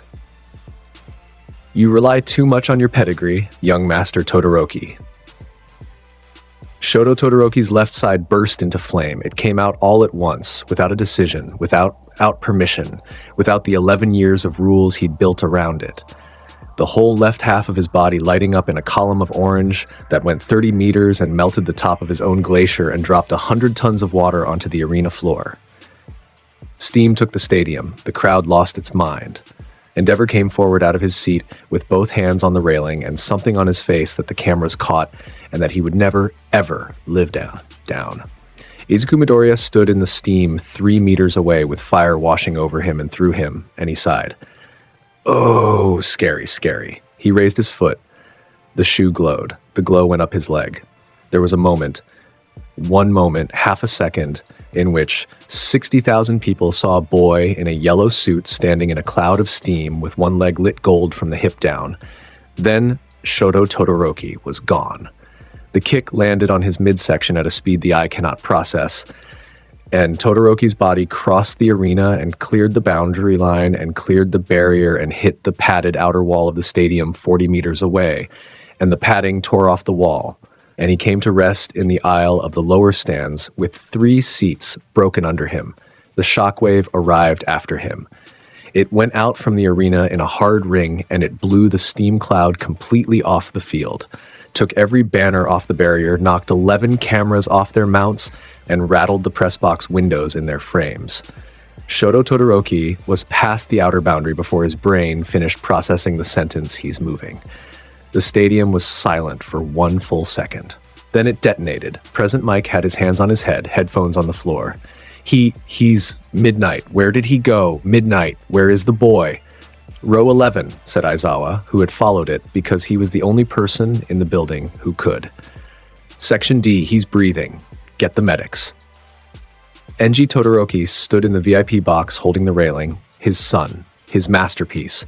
11 years of the most demanding development program a hero has ever put a child through ended in an instant by a boy in a rumpled yellow suit who had sighed first. Endeavor did not have a framework for this.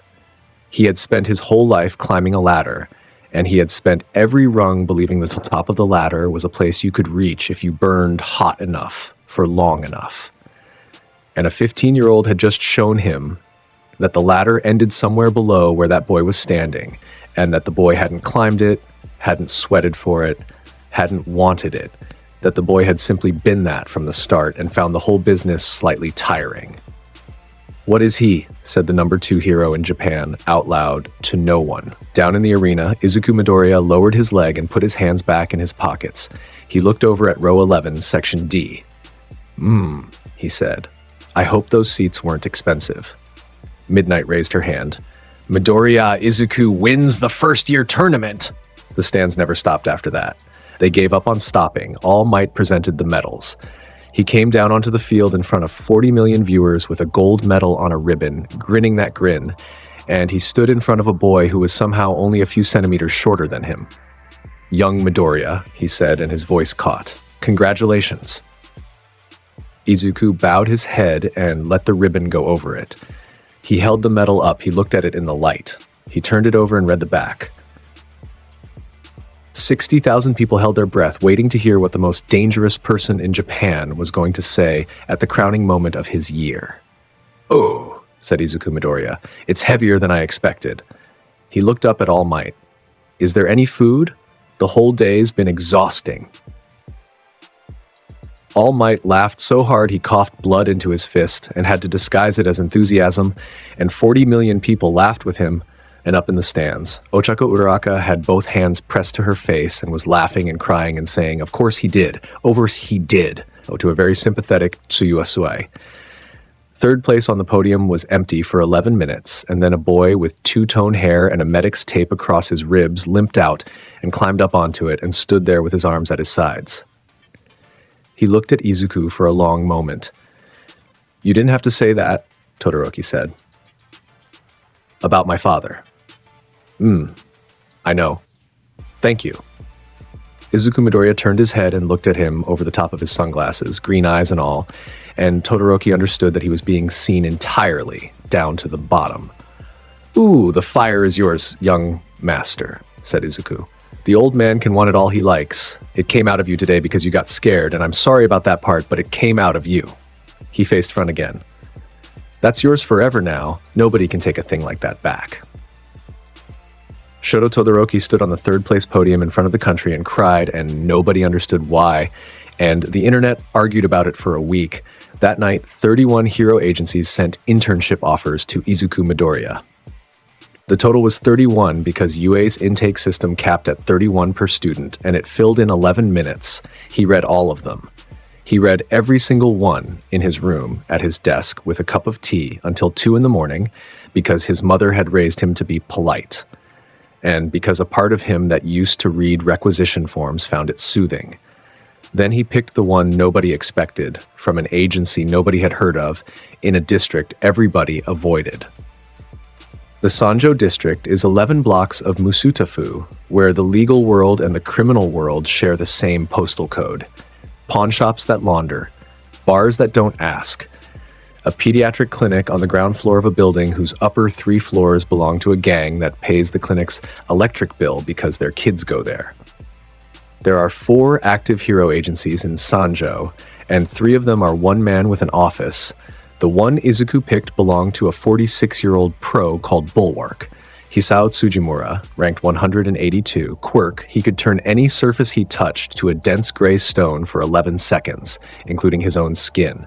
He'd been working the same 11 blocks for 19 years. He had a bad knee, 2 ex-wives, and the best informant network in the prefecture. He'd sent the offer as a joke. He'd watched the festival in a bar and gone home and typed one out for the kid because his colleagues dared him to. And he'd expected nothing, and 11 days later, a very tall boy in a yellow suit walked into his office with a box of pastries and said, good morning. Are you Tsujimura? I'm Midoriya. Where should I put these? Tsujimura's cigarette fell out of his mouth.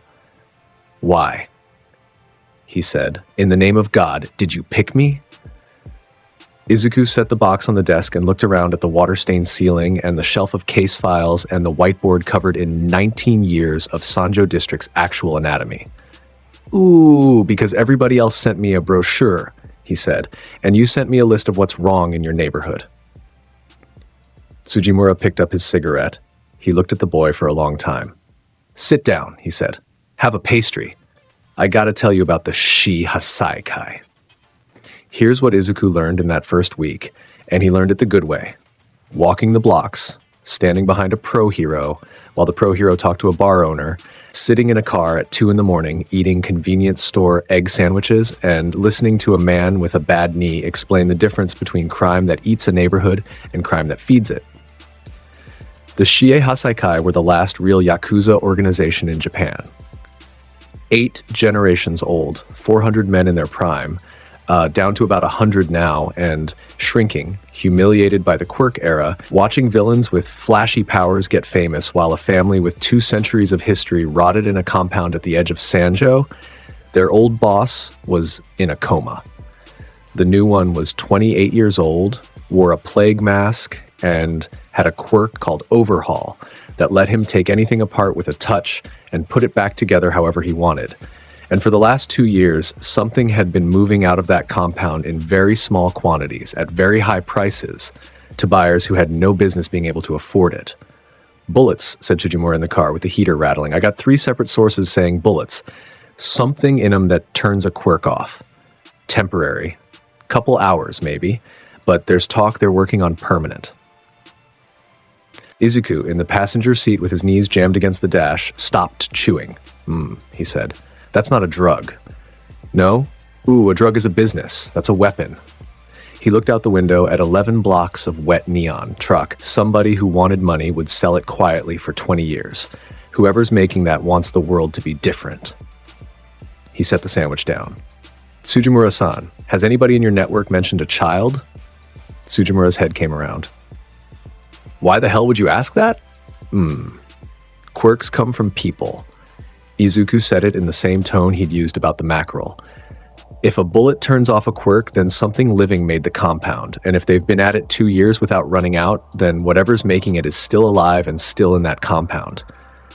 He put his hands behind his head. And nobody keeps an adult in a basement for 2 years.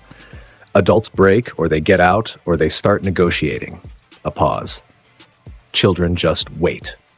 Hisao Tsujimura, 19 years in the Sanjo district, sat in his own car and felt cold in a way the heater couldn't fix. You're 15, he said. That's what they tell me. 6 days later, an informant paid off and Tsujimura got a time and a place. Wednesday, 1 a.m, a loading yard behind a defunct textile plant on the canal. Handoff of a sample lot. 11 men, maybe more. He filed it with the local station. The local station said it would take 4 days to authorize a raid. Tsujimura swore for a full minute. Then he looked over at the boy sitting on his office couch reading a case file with his shoes off. Kid, I gotta be straight with you. Legally, you're a sidekick on a training rotation. You're supposed to stand behind me and hand me things. And if I go in there with 11 armed men and 1 intern, and it goes bad, I lose my license and possibly my life. Izuku turned a page. Ooh, that does sound bad. So I'm asking you, Sujimura leaned on the doorframe, can you keep every one of those men alive? Izuku Midoriya looked up from the file. He closed it and set it down on the arm of the couch and put his hands on his knees. Yes, he said. There was nothing slow about that one. There was no ooh. It came out flat and immediate, and it was the first time Sujimura had heard the boy answer anything without a running start, and it was the most reassuring thing that had ever happened to him. Right, he said. Get your shoes on. The loading yard was concrete and puddles and 11 stacked shipping containers under 3 working sodium lamps. There were 2 trucks, engines running. There were 14 men, more than promised, and 3 of them were in the pinstripe of the Shihasaikai, and 11 were buyers with hardware. There was a metal case sitting open on the tailgate of 1 truck. In the foam were rows of rounds with gray-white tips. Bulwark and Izuku Midoriya walked in through the main gate. They walked. Sujimura had wanted to go over the fence, and Izuku had said, they'll shoot at what surprises them. Let's be boring. And so they came up the middle of the yard in the open with the lamps on them. Evening, said Sujimura. Pro Hero Bulwark, that case is coming with me. 14 men turned around, and then, in the beat of silence, one of the buyers looked past the Pro Hero at the extremely tall teenager in the yellow suit and sunglasses standing at his shoulder with his hands in his pockets, and the buyer's face changed because he'd watched the sports festival like everybody else in Japan. Hey, that's the light kid. The lead enforcer of the Shihasaikai, a man named Tabe with a fresh haircut and a scar through his eyebrow, had come to this yard for a hero raid. He had a prototype in the chamber. He'd been told what it did. He brought the gun up and he fired at the boy, and Izuku Midoriya, who had 11 decades of instinct and the reflexes of light itself, did the thing he had done 10,000 times without ever once thinking about it. He let it hit him. The round entered his left shoulder. There was a sound like a struck match. The gold under his skin flickered, guttered, the way a lamp does when the current dips. And the bullet, which had passed through the region where a body should have become light, found meat instead. It went into his shoulder and stopped there. Izuku Midoriya took 1 step back.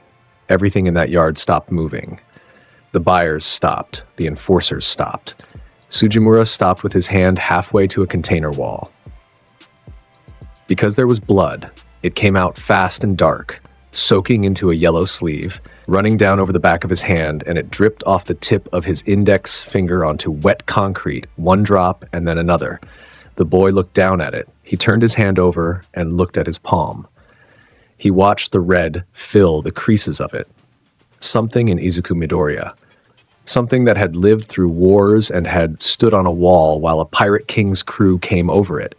Something that had not felt a physical wound in more than 1 lifetime. That thing woke all the way up for the first time since he was 4 years old in a backyard in Musutafu. He raised his head. The smile was gone. It hadn't twisted into a snarl. It had simply left his face, and what remained was a young man's features with absolutely nothing living behind them. And behind the yellow-green lenses, his eyes were flat, wide open, and perfectly still. Tabe was already trying to work the slide for a second shot. "Oh my," said Izuku Midoriya. "That was quite dangerous." His feet had already left the ground. "I suppose I should be a little careful." He didn't shoot. That's the thing Sujimura would try to explain to the investigators later and would fail to explain. And it's the thing that made his blood go cold at the time. There was no beam. There was no light show. The boy had a weapon that could put a hole through a mountain, and he chose to go in among them with his hands. He became a streak. It came off the ground at a shallow angle and hit the first man, the buyer with the shotgun, and the shotgun broke. It broke at the receiver in 2 pieces, and the man's wrist broke with it. And the crunch of it reached Sujimura's ears a fraction before the man hit a container and slid down. The streak was already elsewhere. It hit the second man in the knee from the side, and the knee went the wrong way. It hit the third man's forearm as he raised a pistol, and there was a snap like a broom handle. Fourth man, shoulder. Fifth man, both wrists, one after the other, so fast the two sounds overlapped. There was gold ricocheting off the shipping containers, off the truck panels, off the wet ground and the sodium lamp housings, and every touchdown was a body coming apart at a joint and dropping. It was the sound that Sugimura remembered.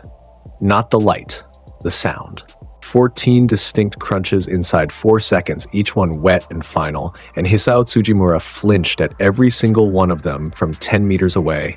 Tebe got the slide back. He got a second round chambered.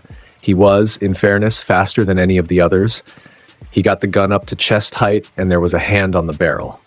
Izuku Midoriya was standing in front of him with blood running off his fingertips, holding the gun's barrel in one fist, and he closed his hand, and the steel folded like a paper straw. Tabe looked up into 2 yellow-green lenses. Where did you get this? Said Izuku. Tabe's mouth worked. That's a fair question, you know. His voice was so slow. It had gone back to being slow, and that was worse than if it had been fast. You shot me with something that turns people off. Somebody made it for you. Somebody's still making it. He tilted his head 15 degrees. Where? Tabe found his voice, and what came out of it was training and pride and 8 generations of a family that never talked to heroes. Go to hell, kid. Ooh. Izuku nodded slowly, like a man receiving a reasonable answer. All right. He tapped him on the sternum with one glowing finger. Tabe left the ground and went 4 meters and hit the side of the truck and folded onto the concrete, unconscious, breathing, with 3 cracked ribs and no other damage at all. The yard was silent, apart from groaning. 14 men were on the ground. It had taken 3.8 seconds by the timestamp on the camera. Sugimura wore on his chest, a number that got played at 11 separate government briefings over the following months. Every single one of those 14 men survived. Not one of them ever fired again without thinking about it. Bulwark came up slowly, gun down, hands loose, doing the arithmetic of what he'd signed off on. He looked at the field of broken joints, and then at the boy standing in the middle of it, and then at the boy's shoulder. Kid, you're hit. Sit down. I've got a kit in the...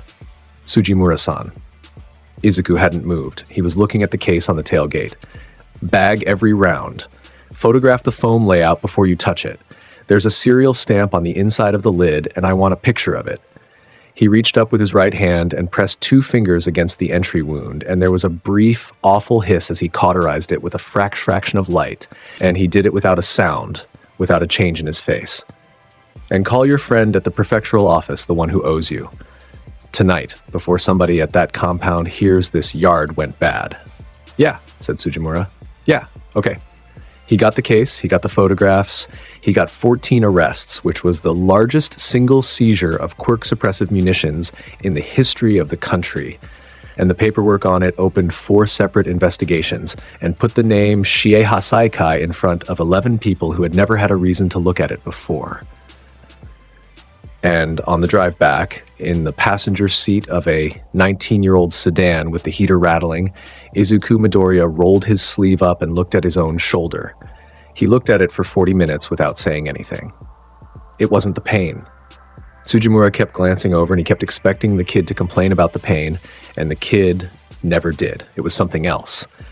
The boy sat there and turned his arm in the light of passing street lamps and studied the round black mark under a smear of dried blood with an attention that was almost tender, the way you'd look at an old photograph of someone you'd forgotten.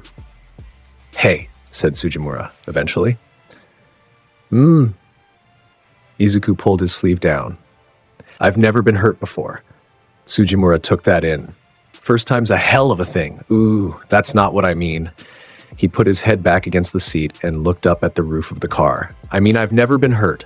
Not once. Not this life. A long pause, and the streetlights went across his glasses in slow bars. There was a place, a long time ago, a place where somebody could do it. I remember that. I remember a man with a naginata, and I remember a wall by the sea, and I remember thinking that I should probably start being serious. Hisao Tsujimura said nothing. He'd been doing this 19 years, and he'd learned when a man was talking to himself. And then I woke up here and I was 4 years old, said Izuku, and nothing in the world could touch me, and I got used to that. He turned his head. Which is careless of me, isn't it? Kid, how old are you actually? Izuku Midoriya smiled at the windshield. He didn't answer. He filed one thing away that night, in the drawer where he kept the other name, the one for special occasions. He filed away Shiha Saikai in a compound at the edge of Sanjo, and somebody keeps something alive down there. And he closed the drawer and let it sit because his internship ended on Friday and he was 15 years old and he had a training camp to attend. He would open the drawer again. But that's the second part of this story. The forest at the base of Beast's Forest went up like a struck match. Nobody saw the first 4 minutes coming. The camp was 3 days in. Obstacle runs, cooking outdoors, 21st years, and the wild, wild pussycats and Aizawa and Vlad King in a valley of trees and rock. The test of courage had started at 8. Half of 1A and half of 1B were on the trail in pairs. At 8:11, the tree line turned orange, and the smoke came down the slope, and something enormous started laughing in the dark. The Vanguard Action Squad hit that forest in 7 places at once. Mustard put gas through the trees. Moonfish came out of the canopy with blades coming out of his mouth. Toga was in the smoke somewhere with a knife. Dabi burned a line through 200 meters of woodland in 11 seconds to cut the students off from the camp. Magni, Spinner, Compress, all of it landing at once, on kids, in the black, in a valley with one road out. Ragdoll went missing in the first 90 seconds. Pixie Bob went down with a concussion at the camp's edge, holding the line for 11 students. Mandalay was screaming telepathy into every skull on that mountain. Everyone, listen. The enemy is targeting students. Fight only if you must. Fall back to the camp. And Izuku Midoriya was on the far side of the ridge, 3 kilometers out, because he'd been paired with Uraraka for the test of courage and had been walking her through the trees at a pace so relaxed that she'd stopped being afraid of the forest entirely. The message hit him, and he stopped mid-sentence. He said. That's the camp. Uraraka spun around. Orange light was up over the ridgeline. The smoke was coming across the stars. Midoriya, Uraraka. He crouched down, and she found that he had taken hold of her by both shoulders, and his face was closer than it had ever been, and there was nothing sleepy in it. Take the trail down, and then go left at the rock with the moss on it. There's a rescue point at the bottom. It'll take you 9 minutes. Can you do that?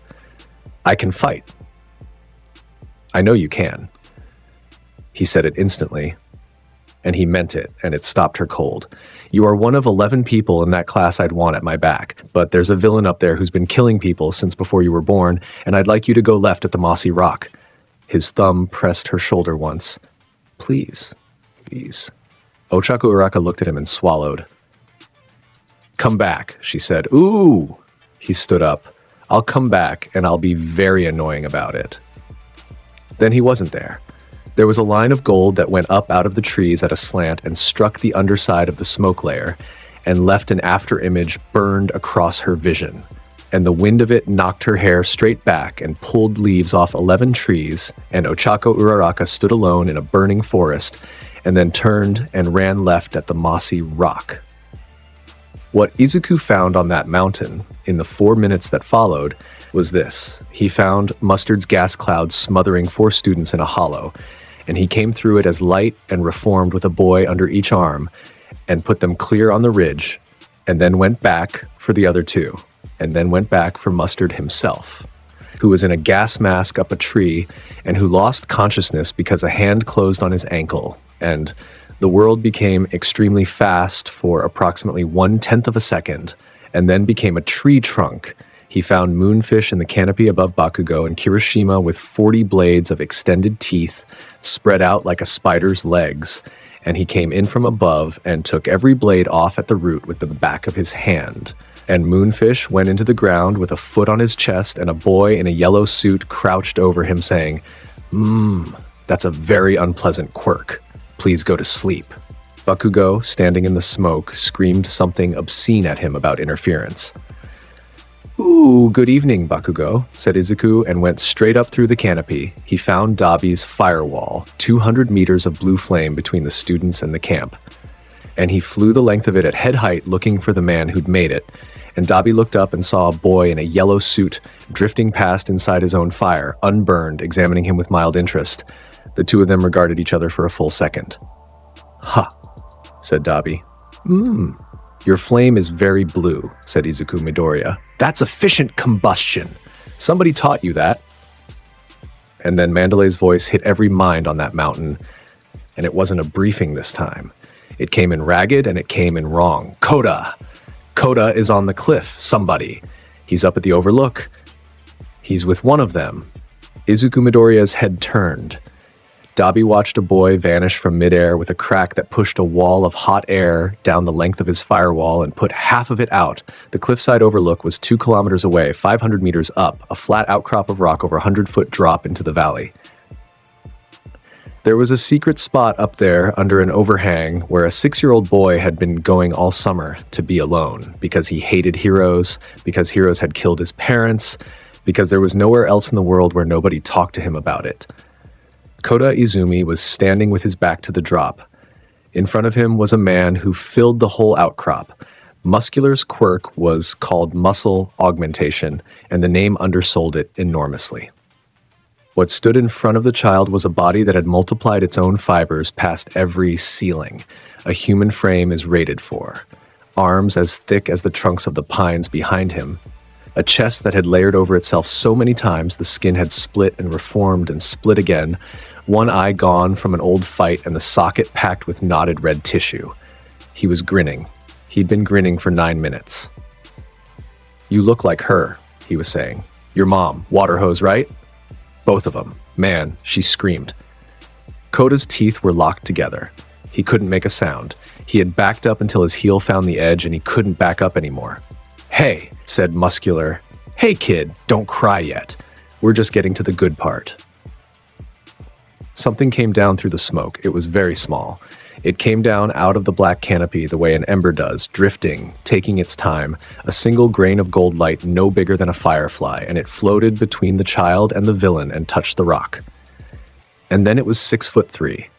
Izuku Midoriya stood on that outcrop with his back to Kota Izumi, one hand raised, adjusting his sunglasses with 2 fingers. He looked at Muscular for a moment. The fires in the valley below threw orange up the cliff face and lit half of him. "A villain picking on a child," said Izuku. His voice was the slowest thing on that mountain. It was slower than the smoke. How truly frightening. Muscular's grin got wider. He knew that suit. Everybody in Japan knew that suit. "Oh," he said. "Oh, they said you might be here. The light kid, the one from the festival." His shoulders were already swelling. His fibers were stacking, compressing, doubling, the sound of it like rope pulling tight over a beam. He grew 20 centimeters in 11 seconds and the rock cracked under his heels. "You know how long it's been since I got to hit something that didn't pop?" I'd guess a while." "Show me your blood, light bulb." He came in. He crossed the outcrop in 1 step and put his whole augmented mass behind a right hand, and the punch hit Izuku Midoriya dead center in the chest. And it should have been the end of the story, because that punch had gone through a wall of a police station in 2011, and through the sternum of a hero named Waterhose in 2013, and through 11 other things nobody ever found all of. We found all of. The fist entered a torso of glowing gold light. It came out the back. There was a whump of displaced air, and Muscular's arm went in up to the shoulder, and his own momentum took him forward through the space where a boy's ribs were, and he stumbled hard 4 steps because there was nothing there to stop him. And behind Izuku's transparent light body, Kota Izumi saw the villain's grinning face coming at him through a boy's chest, like a fish coming up through the surface of a pond. The child screamed, and Izuku Midoriya had already stepped aside. He was standing 3 feet to the left with his hands in his pockets, and the light was gone from his body, and he was looking back over his shoulder at a villain who was off balance and staring at his own arm and trying to understand which part of the last half-second had gone wrong. "Speed is weight," said Izuku Midoriya. His right foot began to glow. It started at the shoe and climbed, gold running up the leather and up the line of his trouser leg to the knee, and the light of it lit the whole outcrop white, lit the pines, lit the underside of the smoke ceiling, lit the tears on a 6-year-old's face. Muscular got his head around. He got his good eye onto the boy. His fibers were still stacking. He had another 40% of augmentation left in him, and he was reaching for all of it. He didn't get to use any of it. Here, is what happens when a mass moving at the speed of light connects with a human body. The shockwave went first. It went out from the point of impact in a sphere, and it reached the tree line before Muscular did. 200 pines came off the mountain, off, not down. They left the ground root ball and all, and the air pressure alone stripped the bark off the ones at the edge and turned the smoke layer inside out. The overhang above the outcrop cracked in 3 places and dropped a 2-ton slab into the valley. Every window in the camp buildings 3 kilometers away broke inward at once. A seismograph in the prefecture registered it, and Muscular went into the forest. He crossed the 200 meters to the tree line in a time that no camera present could resolve, and he did not stop at the tree line. He went through it. He went through the woods in a straight line, and the woods went with him.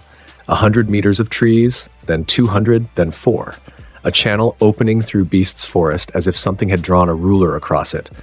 Trunks exploding into splinters and dirt fountaining 20 meters into the air on either side of a line that went on and on and on until the fires in the distance were visible straight down the middle of it. 411 meters of forest ceased to exist. At the end of it, in a crater, was a man whose quirk had absorbed almost all of the impact and who was alive because of that, and who would spend the next 11 months in a reinforced medical facility learning to use his hands again, and who never in his life told anybody what the last thing he saw was, because the last thing he saw was a boy's shoe getting brighter. The mountain went silent. Not silent. It was full of fire and distant shouting. But the outcrop was silent, and the ringing in the air after that kind of displacement is its own kind of hush. Kota Izumi stood at the edge of a 100-foot drop with his hands out at his sides and looked at the destroyed forest. There was a line cut through the world. There was a channel through a mountainside that you could have driven 2 trucks down. It was in the shape of a punctuation mark at the end of a sentence he hadn't understood the beginning of. He looked at the boy's back. Izuku Midoriya lowered his leg. The gold went out of it. He rolled his shoulder once and made a small dissatisfied noise because his shoe had come apart at the seam and he'd only had them 4 months. Kota was shaking. It had started in his knees and it had gone everywhere, into his hands, into his jaw, into his teeth, and he couldn't stop it. And he couldn't make a sound. And he was 6 years old, and he had watched a man die in front of him 3 years ago, and had spent every day since then building a wall out of the word hero. And now the wall was gone too. Izuku Midoriya turned around. He didn't loom. He came all the way down, he crouched, and then he went to one knee, and then he sat back on his heel so that his head was below the boy's. And he did all of that slowly, the way you approach a dog that's been kicked. He put one hand out and rested it on top of Kota's head. It was a very large hand, and it was very warm, and it stayed there. "Don't cry, little one," said Izuku Midoriya. "The scary man is gone." Kota Izumi made a sound like a hinge. Then he came apart entirely, and he went forward into a yellow suit jacket and got both fists into it, and he cried the way children cry when the crying has been stored up for 3 years. From the stomach, without breathing right, with his whole face pressed into a stranger's chest, Izuku sat on the rock at the edge of a cliff and let him. He put one hand on the boy's back and moved it in a slow circle, and he said nothing at all for a long time, which was the right thing to do. And he knew it was the right thing to do because he had done it before, in another life, in a stone corridor, with a young Marine who had just watched her whole unit go into the water. He said, after a while, and the drawl was as slow and warm as a held breath. "You know, when I was small, I used to see things I shouldn't have been old enough to see." Kota's fists tightened in the fabric. "Ooh, it's a rotten thing." Izuku looked out at the burning valley. "People say it makes you strong. That's a lie people tell, so they don't have to sit with you while you're small." His hand kept going in its slow circle. "You don't have to be strong tonight. You're allowed to just be 6. The boy said something into his jacket. It was mostly wet. "Hate heroes," Kota said. "They died. They went out and for strangers, they left me. And everybody says, be proud. Everybody says, ooh, that's tiring, isn't it?" Izuku Midoriya sighed, and it was the most human sound he'd made all year. Nobody ever asks the person left behind. They just tell them how to feel about it, and then they go home to their own families. He tipped his head back and looked up at the smoke. You can be angry at them, forever, if you like. It won't make you a bad person, and it won't make them bad parents. Both things can be true, and neither one has to win. Kota Izumi stopped crying at some point in the middle of that. He hiccuped.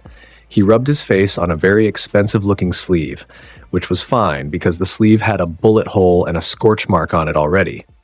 Are you a hero? Izuku Midoriya considered the question with all the seriousness it deserved. I'm a first year, he said. Then he stood up and he picked the child up under the arms and settled him against his shoulder the way you carry a sleeping kid out of a car, one big hand across the small of his back. Hold on to my collar, he said. We're going to go slowly and it's going to be very bright, and you can close your eyes if you want to. I don't want to close my eyes. Ooh, said Izuku Midoriya. Good. He went up off the cliff. He didn't shoot. He rose, a soft column of gold going up out of the smoke with a boy in it, climbing steady and easy above the burning valley. And the light of him pushed the black back off the trees for 100 meters in every direction, so that the fires below looked small and the smoke went from a ceiling to a floor. Kota Izumi hung onto a collar and looked down at the entire mountain from above, at a forest that had a line drawn through it and a camp with lights coming back on and 11 tiny figures running in the open. And he did not close his eyes for 1 second of it. They saw him coming from the camp. That's the image. That's the one that ran on every network in Japan for the next 11 days, because a news helicopter had come up the valley at exactly the wrong moment for the League of Villains and exactly the right moment for history. A column of gold light descending through smoke over a burning forest with a child cradled in one arm. 18 first-year students stood in the middle of a wrecked camp and looked up. Kirishima was bleeding from the scalp.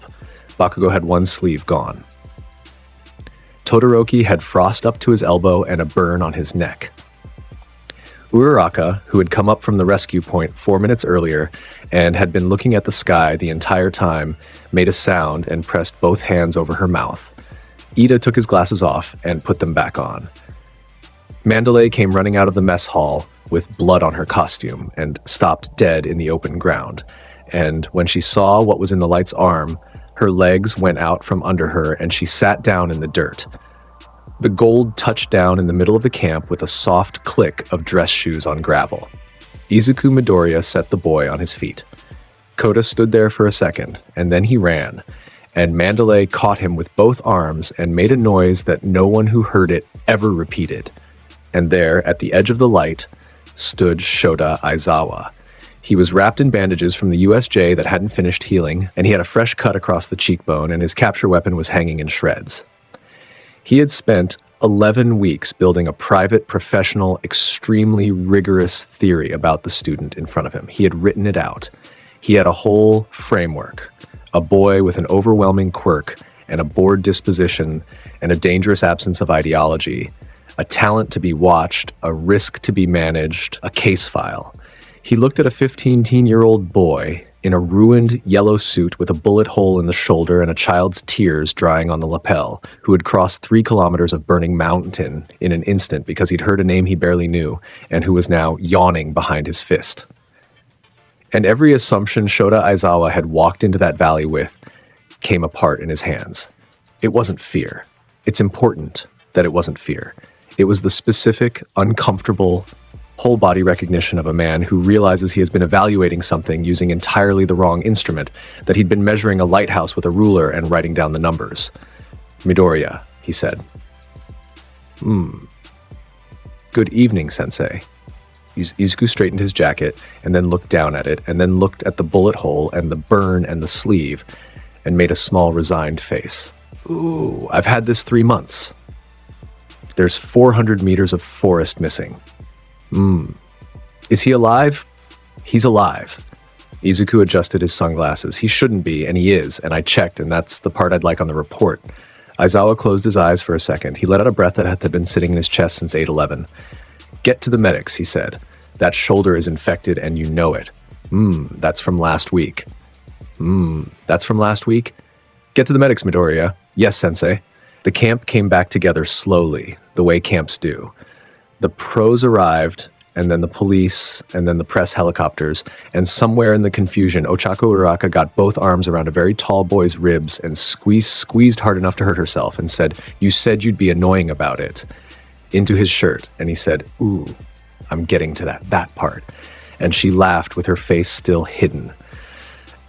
And at 4 a.m, when it was over, when 11 villains were in custody and the fires were out, and the students were wrapped in blankets in the wreck of the mess hall drinking bad tea, Izuku Midoriya sat on the front step of a broken building and looked out at a forest with a line through it. His mind was not on Muscular. Muscular was a man who hit things. His mind was on a yard behind a textile plant and a case of gray-tipped rounds in foam, and the fact that his light had flickered, and on a compound at the edge of the Sanjo district where somebody had kept something alive for 2 years in order to make a bullet that could turn off the sun. The drawer in the back of him opened. The old name came out of it, the one for special occasions, and settled on his shoulders like a coat he remembered. Said Izuku Midoriya to the burning forest in a voice with absolutely nothing sleepy left in it. I suppose I should be a little more careful. He thought about it. Or maybe a little less. Then Koda Izumi came out onto the step in a blanket and sat down next to him without a word, and the two of them watched the sun come up over 400 meters of missing trees, and the most dangerous being in the world put a hand on a child's head and yawned behind his fist, like the whole night had been a mild inconvenience. They sat like that until the sun cleared the ridge and the smoke stopped being a ceiling and became a smear on a blue morning. And Koda Izumi fell asleep, sitting up with his shoulder against a boy's ribs.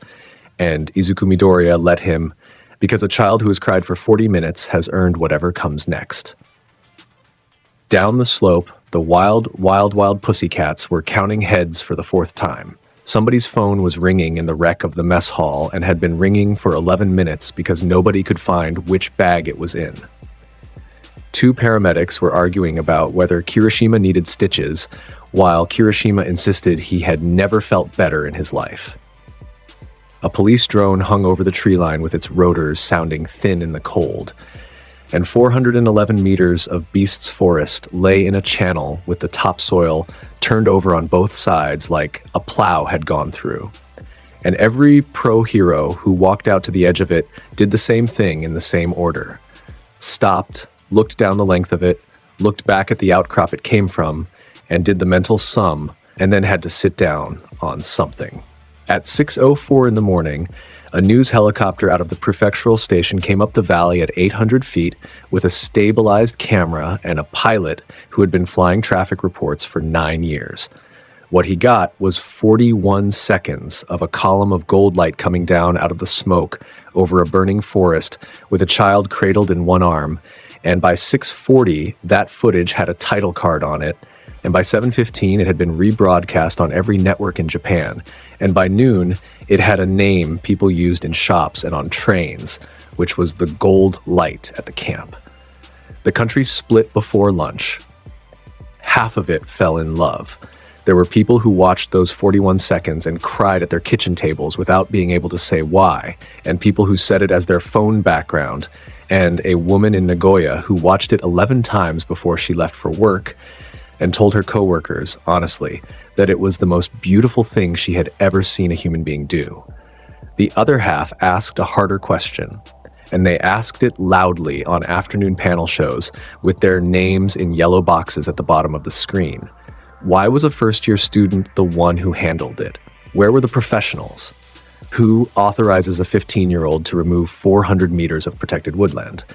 And under all of that, in the parts nobody said on air, the actual question, the one the Hero Public Safety Commission had already put in writing by 3 o'clock that afternoon, what exactly is the ceiling on this, and who holds the leash? The answer to the second half of that was riding in the back of a transport van with his knees against the seat in front of him, asleep with his mouth slightly open and one arm folded over his eyes. Shota Aizawa sat across from him with a fractured wrist strapped to his chest and 18 students behind him and did what he had been doing since 8:11 the previous night, which was thinking. He had a file. It lived in a locked drawer in the staff room, and it was 11 pages long, and it was, until roughly midnight, the best professional work he had ever produced. It described a student with an overwhelming quirk, an unbothered disposition, an absence of anything resembling ambition, and a dangerous vacancy where a young man's ideology should be. It recommended monitoring. It recommended structured limits. It used the phrase risk-managed asset in 3 places, and Aizawa had been mildly proud of that phrase because it was the kind of language that made administrators feel that a problem had been handled. He had watched a column of light come down out of a burning mountain with a 6-year-old in its arm, and the 6-year-old had run, and Mandalay's legs had gone out from under her in the dirt, and Aizawa had understood in his body before he understood it in his head that he had spent 11 weeks measuring a lighthouse with a ruler and writing down the numbers with a straight face. Here's what he did about it, because he was who he was. Nothing outward. His face didn't move. He asked the driver to take the mountain road slower for the students with concussions.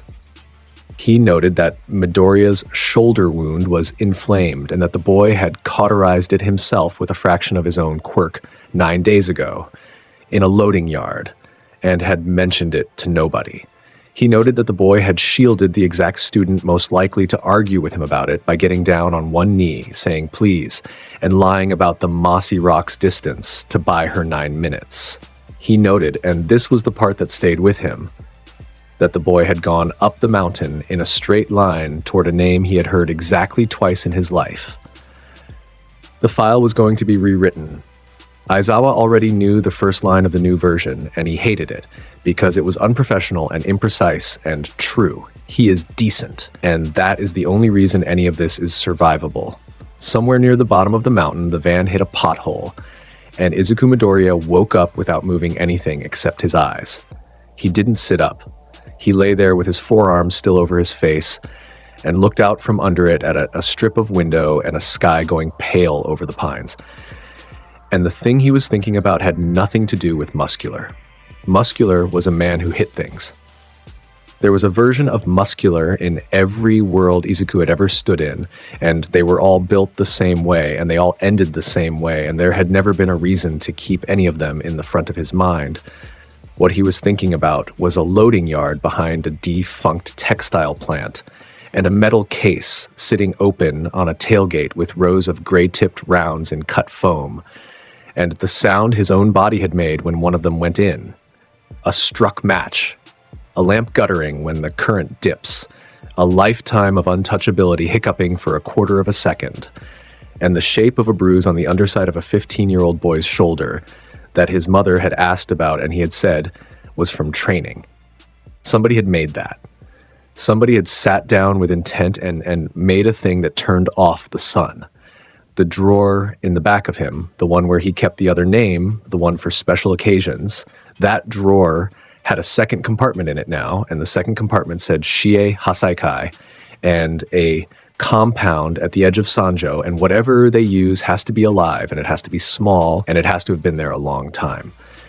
He had let that sit for 11 days because his internship had ended on a Friday and he'd had a training camp to attend, and because a part of him, the enormous shrug of a soul that had already done its time, had assumed the world would keep on being a place where somebody else filed the report.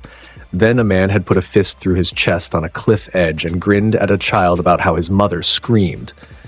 Izuku Midoriya lay in the back of a transport van full of sleeping teenagers and looked at a pale sky and made his decision without any of the ceremony a decision like that deserves. He simply stopped intending to wait. He said to the window. Aizawa's head came up. Say that again. Ooh, nothing, sensei. I was thinking about paperwork. Aizawa looked at him for a long moment and then out the window himself, and neither of them said anything else for 11 kilometers. The rest of that week was press statements and a commission liaison with a laminated badge and a school gymnasium full of parents. Inko Midoriya cried on national television for 6 seconds before she got the microphone away from her face, and the clip went everywhere.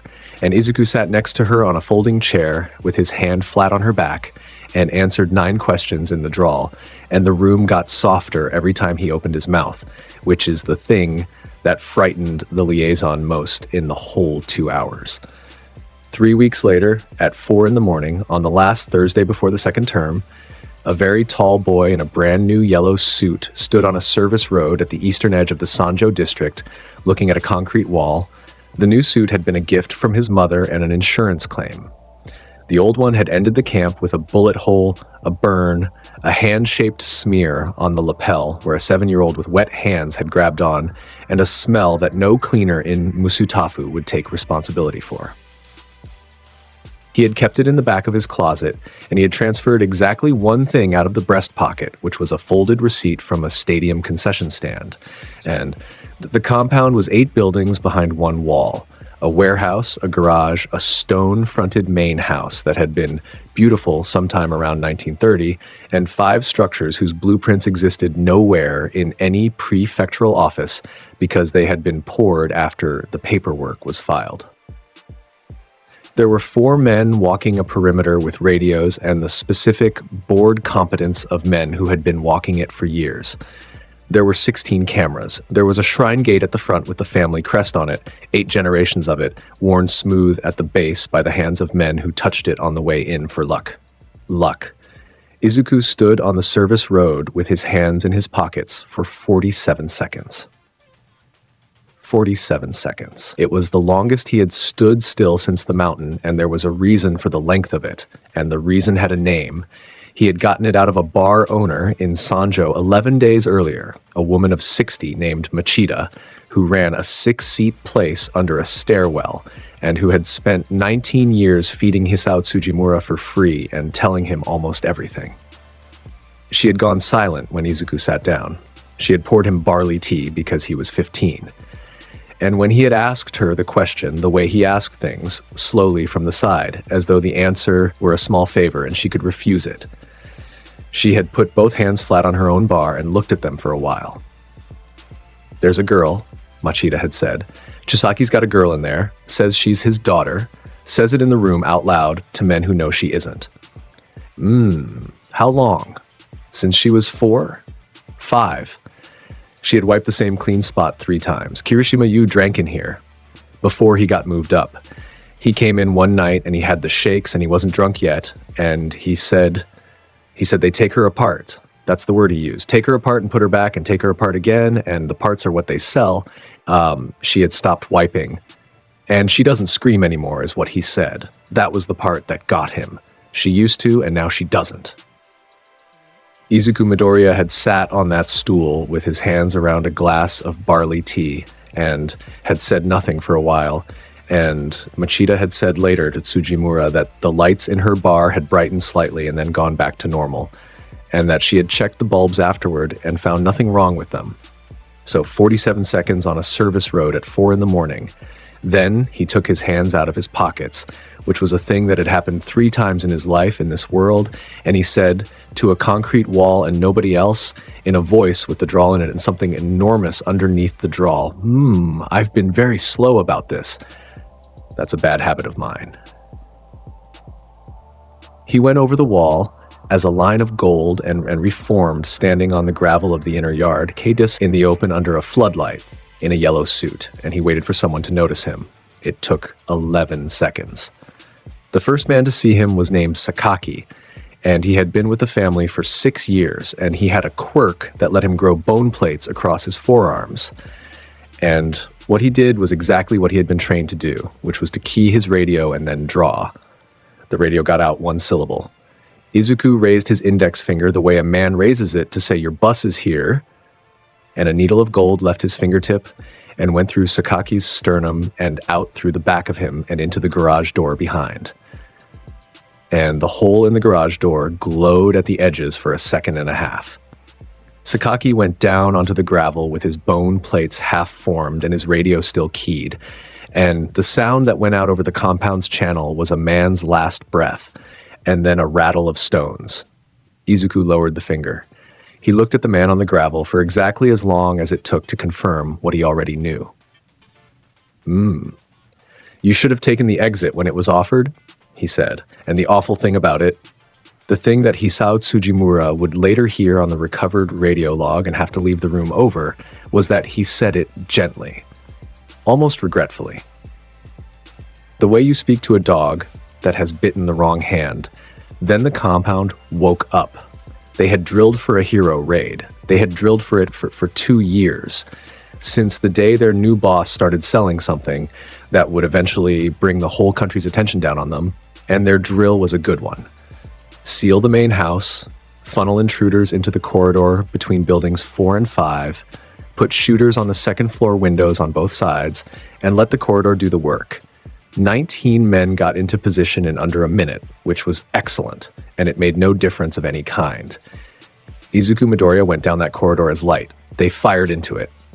11 men on 2 floors emptied magazines into a corridor with a gold streak in it and put 400 rounds through a space that had a boy in it and did not have a boy in it, and the streak touched the east wall and the west wall and the underside of the roofline, and every touch was a man coming out of a window. Not thrown, removed. A hand closing on a collar at a speed that made a human body a piece of luggage, and then the window frame, and then the gravel. 3 of them lived. 2 of them had drawn quirk suppressive rounds from the case in the armory because that was the standing order for a hero raid. Use the gray tips, use them first. And both of them got 1 shot off, and both shots went through gold, because a bullet that turns off a quirk has to arrive at a body, and the body is the part he does not provide.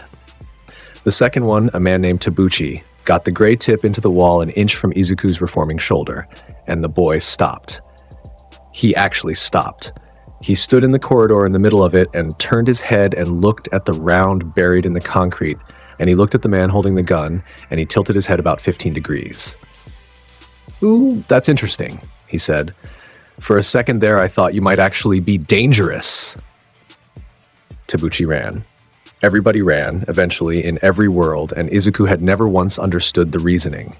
"Why does everybody run?" he said to the corridor to the running man's back.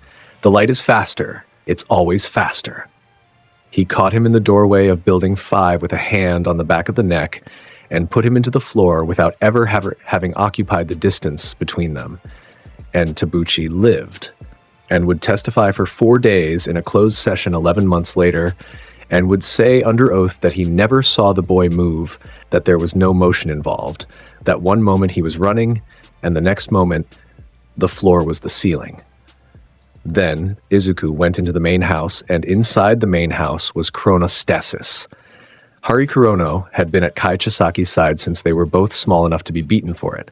He had a quirk shaped like his own devotion. The hair on his head grew out into long, articulated clock hands, and anything they pierced slowed down. And Kurono had used it on 11 pro heroes across 9 years, and it had worked on every single one of them, because slowing a man is the same as ending him if you have anything at all in your other hand. He met the boy in the entrance hall, under a lacquered beam, standing on tatami that had been replaced twice in the family's history. "You," Kurono said, "have made a very stupid mistake, and you're going to make it in front of me."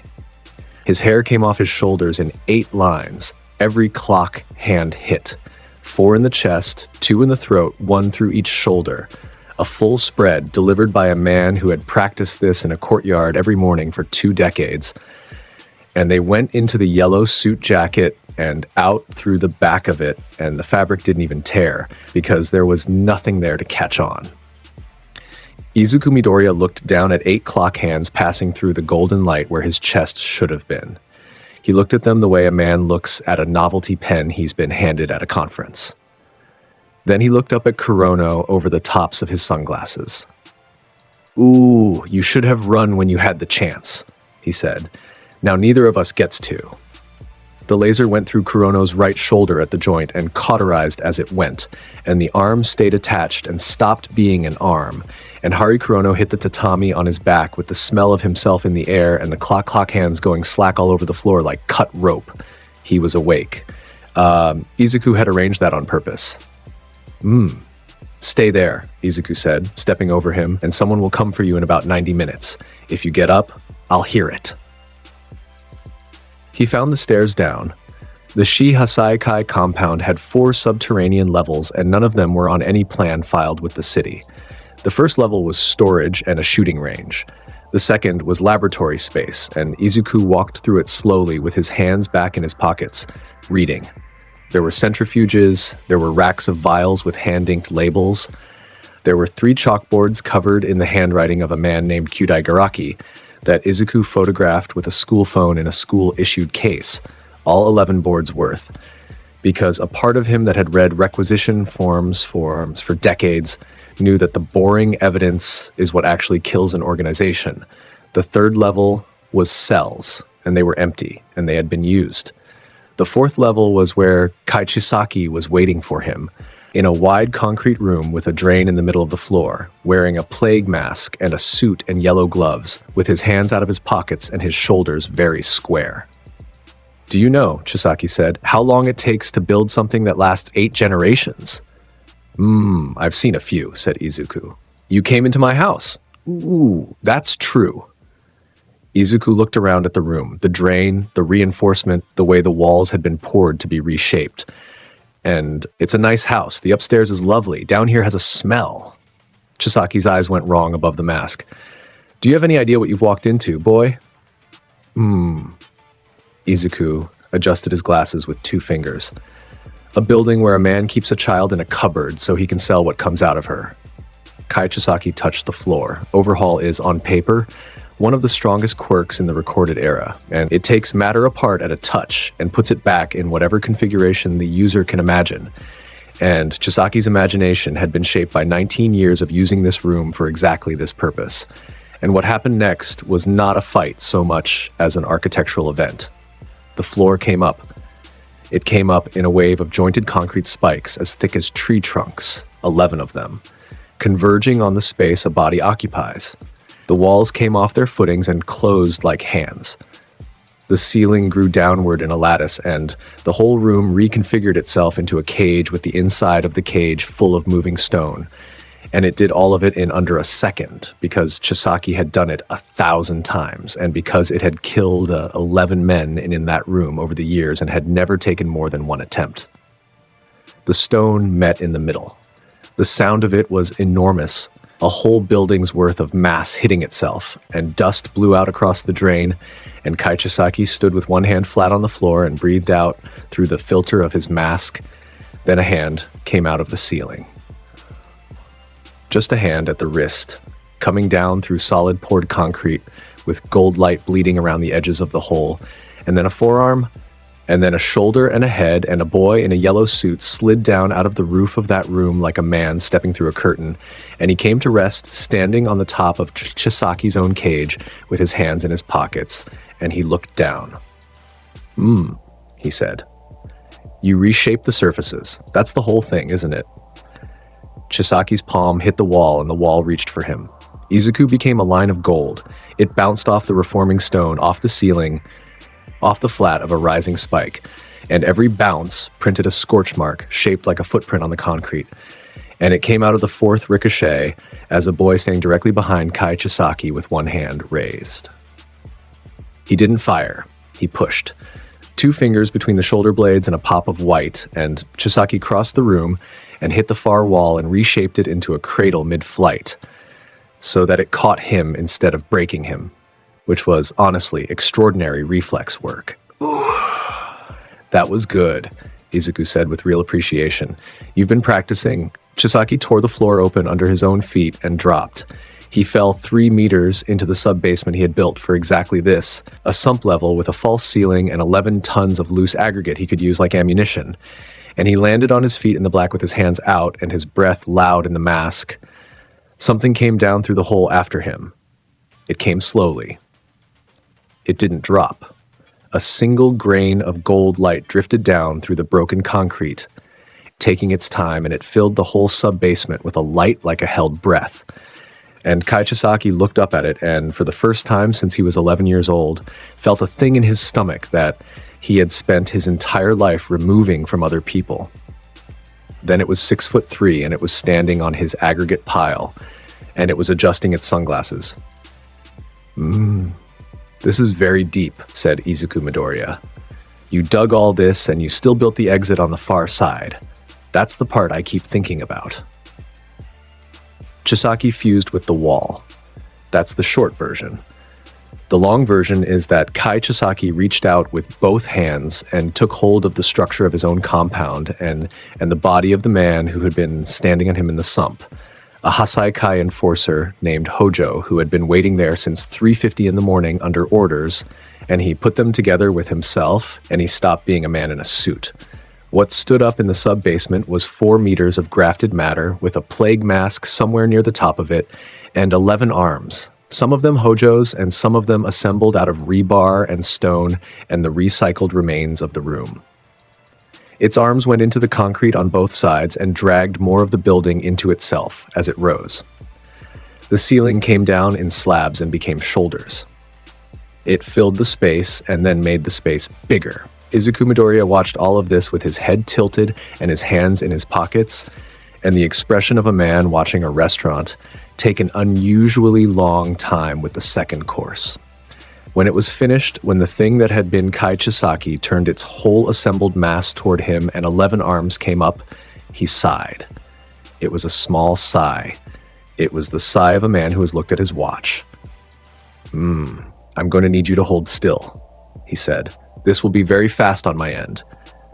He brought his hands together in front of his chest, palms cupped in a rough circle, fingers not quite meeting, and light gathered in the gap and kept gathering, and every shadow in the sub-basement pointed away from him like a compass needle finding north. Yasakani no Magatama, point blank, both hands, full spread. In a sealed concrete room 11 meters underground, the room survived. Reinforced concrete is stubborn, and the Hasaikai had poured it thick because they had things to hide, and so the 4 walls of that sump held while everything inside them stopped being anything. It was thousands of individual points of light, tens of thousands, pouring out of the gap between his palms in a torrent and detonating on contact, and in a space that size with nowhere to spread, they overlapped into one continuous white roar. The aggregate pile went to dust and then went to glass. The rebar in the walls glowed. The false ceiling came off in a sheet and evaporated in the air before it landed. The drain 3 meters above them melted into its own pipe. It lasted 4 seconds. The seismograph at Tokyo University logged it, and a graduate student called her supervisor at 4:31 in the morning. When the lights stopped, Izuku Midoriya shook his hands out like a man flicking water off his fingers and looked at what was left. Kai Chisaki was alive. That was on purpose, and it had taken more control than the killing would have. The fused mass was gone, burned off him, stripped back, the borrowed matter blown apart, and the borrowed man beyond helping. And what lay on the glassed floor of his own sub-basement was one 28-year-old in the remains of a suit, breathing, conscious, with his mask cracked across the filter. Both of his arms ended above the elbow. Izuku crouched down next to him, forearms on his knees, and looked at him with something that was almost polite. He said. You know a great deal about what's in those bullets. Names, suppliers, the doctor with the 11 chalkboards. All of that is worth more to me in a courtroom than it would be in a whole... He tilted his head 15 degrees. So you get to live, and you get to explain yourself for about 30 years, and you're going to do all of it without touching anything ever again. Chisaki tried to say something. It came out through a cracked filter, and it had the word daughter in it. Izuku Midoriya stood up. Ooh, he said, and every trace of the drawl's warmth went out of it. And what was left was the voice of a man who had once read out a list of names on a deck in front of a fleet. Say that word again in front of me, and I'll reconsider the courtroom. Chisaki didn't say it again. The room she was in was on the 3rd level, at the end, behind a door with a viewing slot in it. Izuku had walked past it on the way down, and had made himself keep walking, because the man in the basement had been the only thing in the building that could have gotten to her, and because there is an order to these things that you learn in the First War, and never unlearn. He opened the door and he stayed in the doorway. It was 3 meters by 4. There was a bed with a rubber sheet on it. There was a drain in this floor too. There was a fluorescent tube in a wire cage in the ceiling, and it was the only light source in the room. and it had been on for years without ever being off, and the walls were painted a color that had been white once. Eri was in the corner of the bed with her knees up and her arms crossed over the top of her head. She was 6. She had white hair that had been cut with something blunt and a small horn on the right side of her head and a hospital gown 2 sizes too big, and both of her forearms were bandaged, and the bandages were the newest thing in the room. She had heard 4 seconds of the world ending underneath her feet. She had heard men die on the floors above her. She had made no sound at all through any of it, and her eyes, in the gap under her arms, were wide open and fixed on the doorway with an attention that had nothing hopeful in it. In her experience, doors opened when it was time. Izuku Midoriya lowered himself down onto his heels in the doorway. He didn't come in. He didn't reach. He put his hands on his knees, palms up and open, and he settled his weight the way a man settles when he intends to be somewhere for a while, and he made himself smaller than he was, which took some doing at 6'3". Then he said nothing. He said nothing for a long time. A minute went by, and then another one. The fluorescent tube hummed. Somewhere above them, water was running out of a broken pipe onto a floor. He looked at the wall to her left and let her look at him for as long as she needed to, because he had learned in a corridor in another life that the fastest way to reach a frightened person is to let them finish measuring you first. When he finally spoke, it was in the slowest, most unhurried voice he owned, and it came out at the volume you would use for somebody sleeping in the next room. "Ooh, I'm Borsalino," he said. "I'm a first year." A pause with room in it. "You don't have to go anywhere you don't want to go." The humming tube, her breathing very shallow. "But if you want to leave," he said, "I know the way out." Eri looked at him from behind her arms for a full minute. He let her have the whole minute. He didn't fill it. Then, so softly that a person with ordinary hearing would have missed it, she said, "Is your suit yellow?" Izuku Midoriya looked down at himself. He said. "It is." She lowered her arms. She got off the bed on her own, and she put her bare feet on the floor and stood up in a hospital gown that came to her shins. And she walked to the doorway and stopped in front of him and looked at his face with an expression he had seen before on people who have been under fire for a long time and have just heard the guns stop. He held out one hand, palm up, and left it there without moving it toward her. Eri put her hand in it. He stood, and he did it slowly so that her arm came up with him instead of being pulled.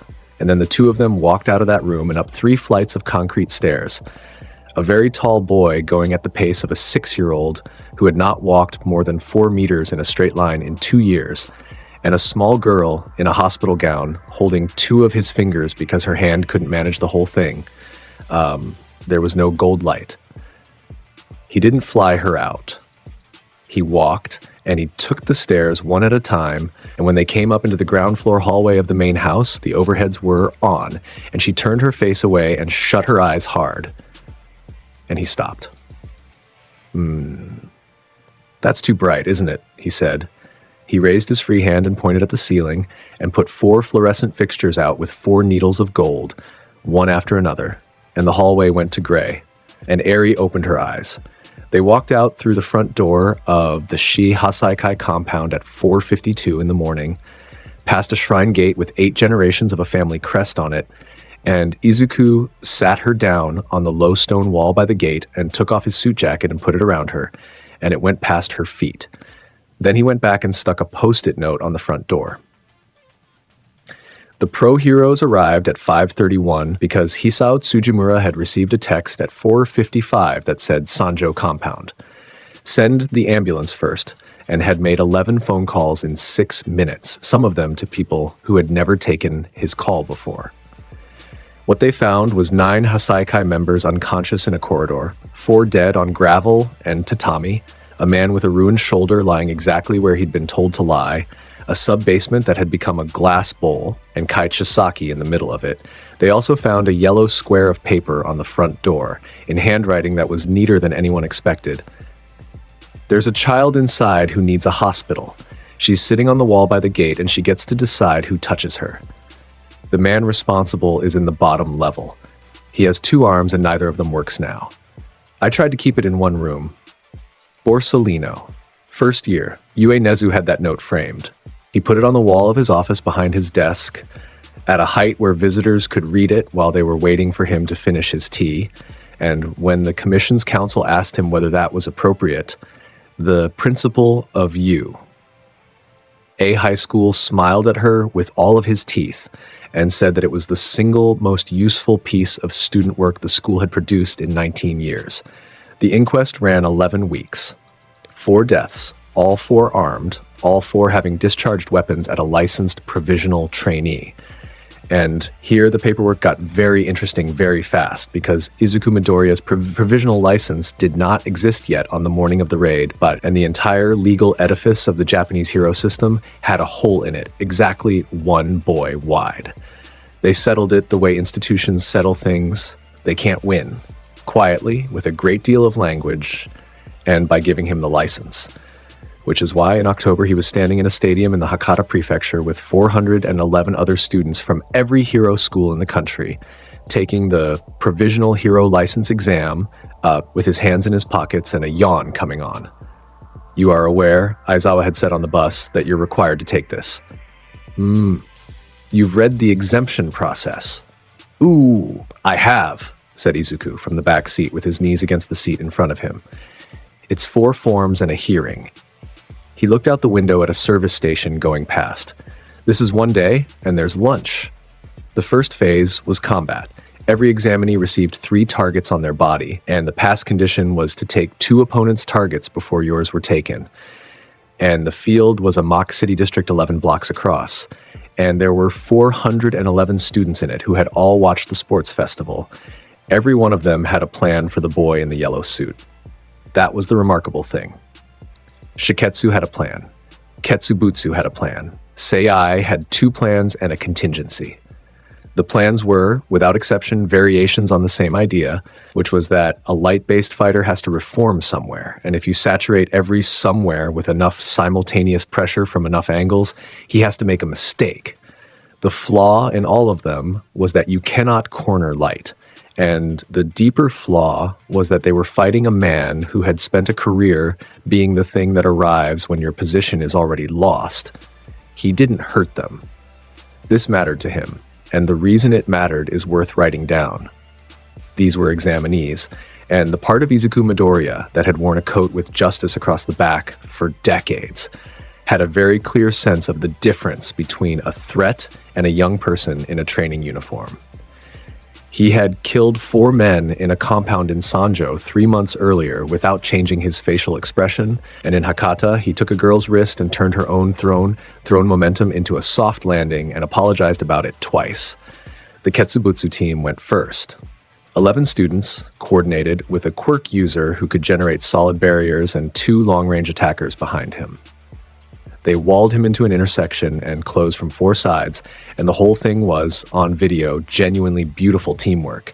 Izuku Midoriya reflected off the inside of their own barrier, took 9 targets off 9 belts in under half a second, and reformed sitting on top of the barrier with his legs crossed at the ankle.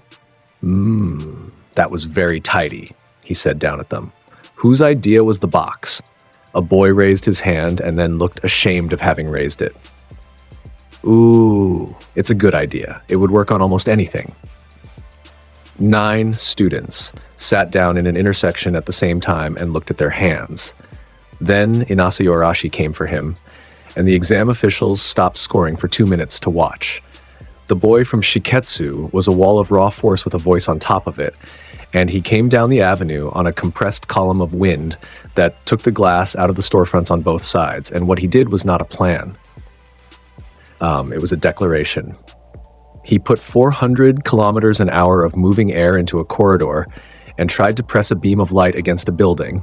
The wind came from every direction. He was good enough to do that, to fold the column back on itself and make a spherical pressure cell with the boy in the middle of it. And inside that cell, nothing that has mass gets to choose where it goes. Light has no mass to argue with. Izuku Midoriya went out through the top of the pressure cell as a line of gold, and the top of the pressure cell was where Inasa was, and the line touched a water tower and came back down the avenue at an angle, and reformed standing behind him with both hands in his pockets. Ooh, that's a lot of them, he said. How exhausting for everyone involved. Inasa spun around with a look on his face that was mostly delight and slightly heartbreak, and he threw himself into it again, and Izuku took his 3 targets on the way past and then caught him by the back of the collar before he hit the pavement and set him upright on his feet, which was, Inasa said afterward to 11 separate people, the worst thing that had ever happened to him. Izuku finished the combat phase in 4 minutes and 11 seconds and spent the remaining 26 minutes of it sitting on a bus stop bench in the mock district, in the sun, with his head back and his eyes shut. 3 students found him there and decided independently to leave him alone. The rescue phase was better, and he took it seriously, and that surprised the officials more than anything in the combat phase. It was a staged disaster, a collapsed shopping arcade, actors in prosthetics, rubble, fires, a triage protocol, and 11 simultaneous problems designed so that no examinee could solve all of them. Izuku Midoriya solved 9 of them and delegated 2. And he delegated them by name to 2 Shiketsu students he had met 40 minutes earlier, and both of them reported afterward that they had done exactly what he asked without questioning it and had only wondered why later. He lifted a 2-ton slab with one arm and held it while a team went underneath. He put light into a smoke-filled stairwell and held it there as a marker for 11 minutes so people could find the exit. When an actor with a prosthetic compound fracture screamed at him, he sat down on the rubble next to her and talked to her about the weather in a voice like warm bathwater until her pulse came down. And the observing paramedic wrote in her notes, "Candidate's bad manner is the best I have assessed in 9 years, and I would like it on record that this is the same candidate from the Sanjo incident." He passed. Of course he passed. He filled out the license paperwork at a folding table with a pen that skipped, yawned into his fist, and got on the bus, which is when a man with a fur collar and enormous red wings fell into step beside him in the corridor outside the examination hall, hands in his own pockets, walking at the exact pace of a person who has decided to walk with you. The number 2 hero in Japan, if you ask the commission. Number 3, if you ask the public, and it was a slow news week. Keigo Takami, hero named Hawks, 22 years old, the fastest thing in the country by every published metric until 11 months ago when a first-year student had crossed a stadium in 31 hundredths of a second and made every published metric an antique. "You know," said Hawks, "most kids your age are nervous at these things." Izuku didn't look over. "I've taken harder tests." Hawks looked at him sideways, and a feather detached from his wing and drifted along at head height beside them both, which was a thing he did when he wanted a second pair of eyes on somebody's face. "What kind of test?" Fleet readiness evaluations," said Izuku Midoriya. "Tribunal review." He considered the ceiling. "One memorable afternoon in Marineford that I try to remember kindly." They walked 11 steps in silence. "UA really needs to update their curriculum," Hawk said. "That's what I keep telling them." Hawks laughed, and it was a real laugh, and he kept walking, and something behind his eyes was doing arithmetic that he had no vocabulary for. He had spent his whole life being the fast one in the room and being watched by the commission, the way you watch a knife you own, and he knew exactly what it looked like when a young person was being measured for a use. He had been measured. He had grown up inside the measurement. And here was a boy of 15 who was being measured by everyone in the country simultaneously, and who was, as far as Hawks could tell, entirely unbothered, in a way that had nothing to do with ignorance. It was the unconcern of somebody who had already been inside an institution that large at a height that high and had made his peace with what it could and couldn't do to him. "Hey, kid," Hawks said, at the doors. "Serious question. If I called you, not the school, not the commission, me.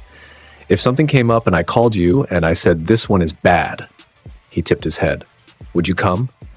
Izuku Midoriya stopped walking. He took off his sunglasses and cleaned them on his sleeve with the tenderness of a man polishing a family heirloom, and he put them back on, and for a second Hawks got the whole face, green eyes, steady, and about 400 years too old for the body they were installed in.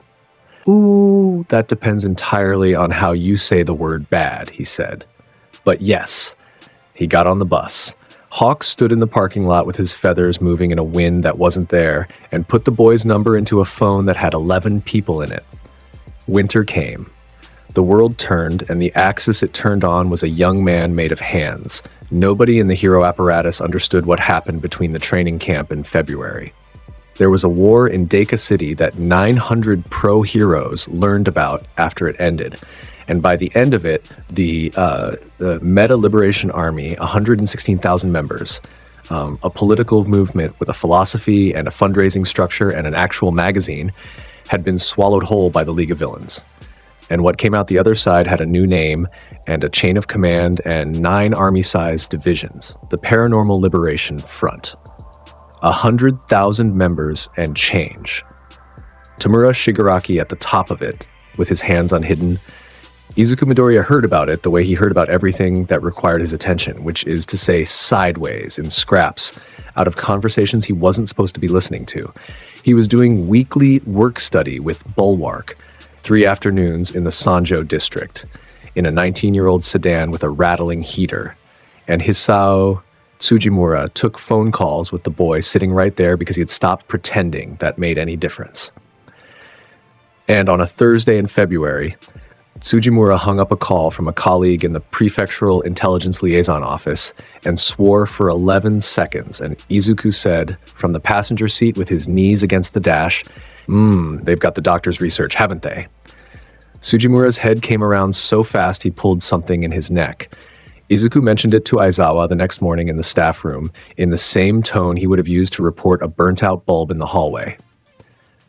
Sensei, the Paranormal Liberation Front has the Hasaikai's research. Aizawa looked up from a stack of second-term papers. He looked at the boy for a very long time. How do you know that? He said. I pay attention. Midoriya. The doctor's boards. I photographed all 11 of them in March. Izuku sat down on the arm of the staff room couch, which was against 3 separate posted rules. 4 of them were compound synthesis. 7 of them were something else. The 7 had a delivery problem in them, how you get a suppressive agent into a body without a puncture, and none of the 7 were solved. And I've been reading the ones that weren't published. He put his hands behind his head. Somebody solved the delivery problem in November. It's in the tox report from the Ishikawa incident, the one with the 6 heroes. There's a compound in 2 of them with a signature that comes off board 9. The staff room was silent. Present Mike had stopped chewing. Ooh, and the doctor's gone missing from a facility that had 4 guards and a keypad, said Izuku Midoriya. So either he walked out with somebody or he was collected. Either way, whoever has him has 100,000 members and a shopping list. Aizawa put down his pen. The school, he said, is going into heightened awareness. Izuku stood up and stretched. Same as last year, but the papers have more stamps. The front went loud on the 14th of March, and their opening move was to draw heroes off a board they wanted empty. 9 coordinated strikes in 6 prefectures, all on hero agency infrastructure, all timed inside the same 4 minutes. Izuku Midoriya was assigned, on paper, as a licensed provisional trainee under the supervision of Pro Hero Bulwark to a support role at a staging area in Sanjo.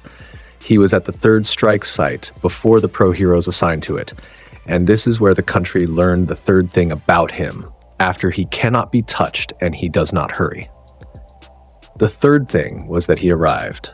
It was a district transport depot with 11 hero agency vehicles in it, and a 12-member front combat team already in formation on the roof of the loading dock. They were a real team. They had been chosen out of 100,000 for durability and quirk variety, and they had a heavy in the middle of them named Ono, who could take a truck at speed, and they'd been briefed. And the briefing had a photograph in it.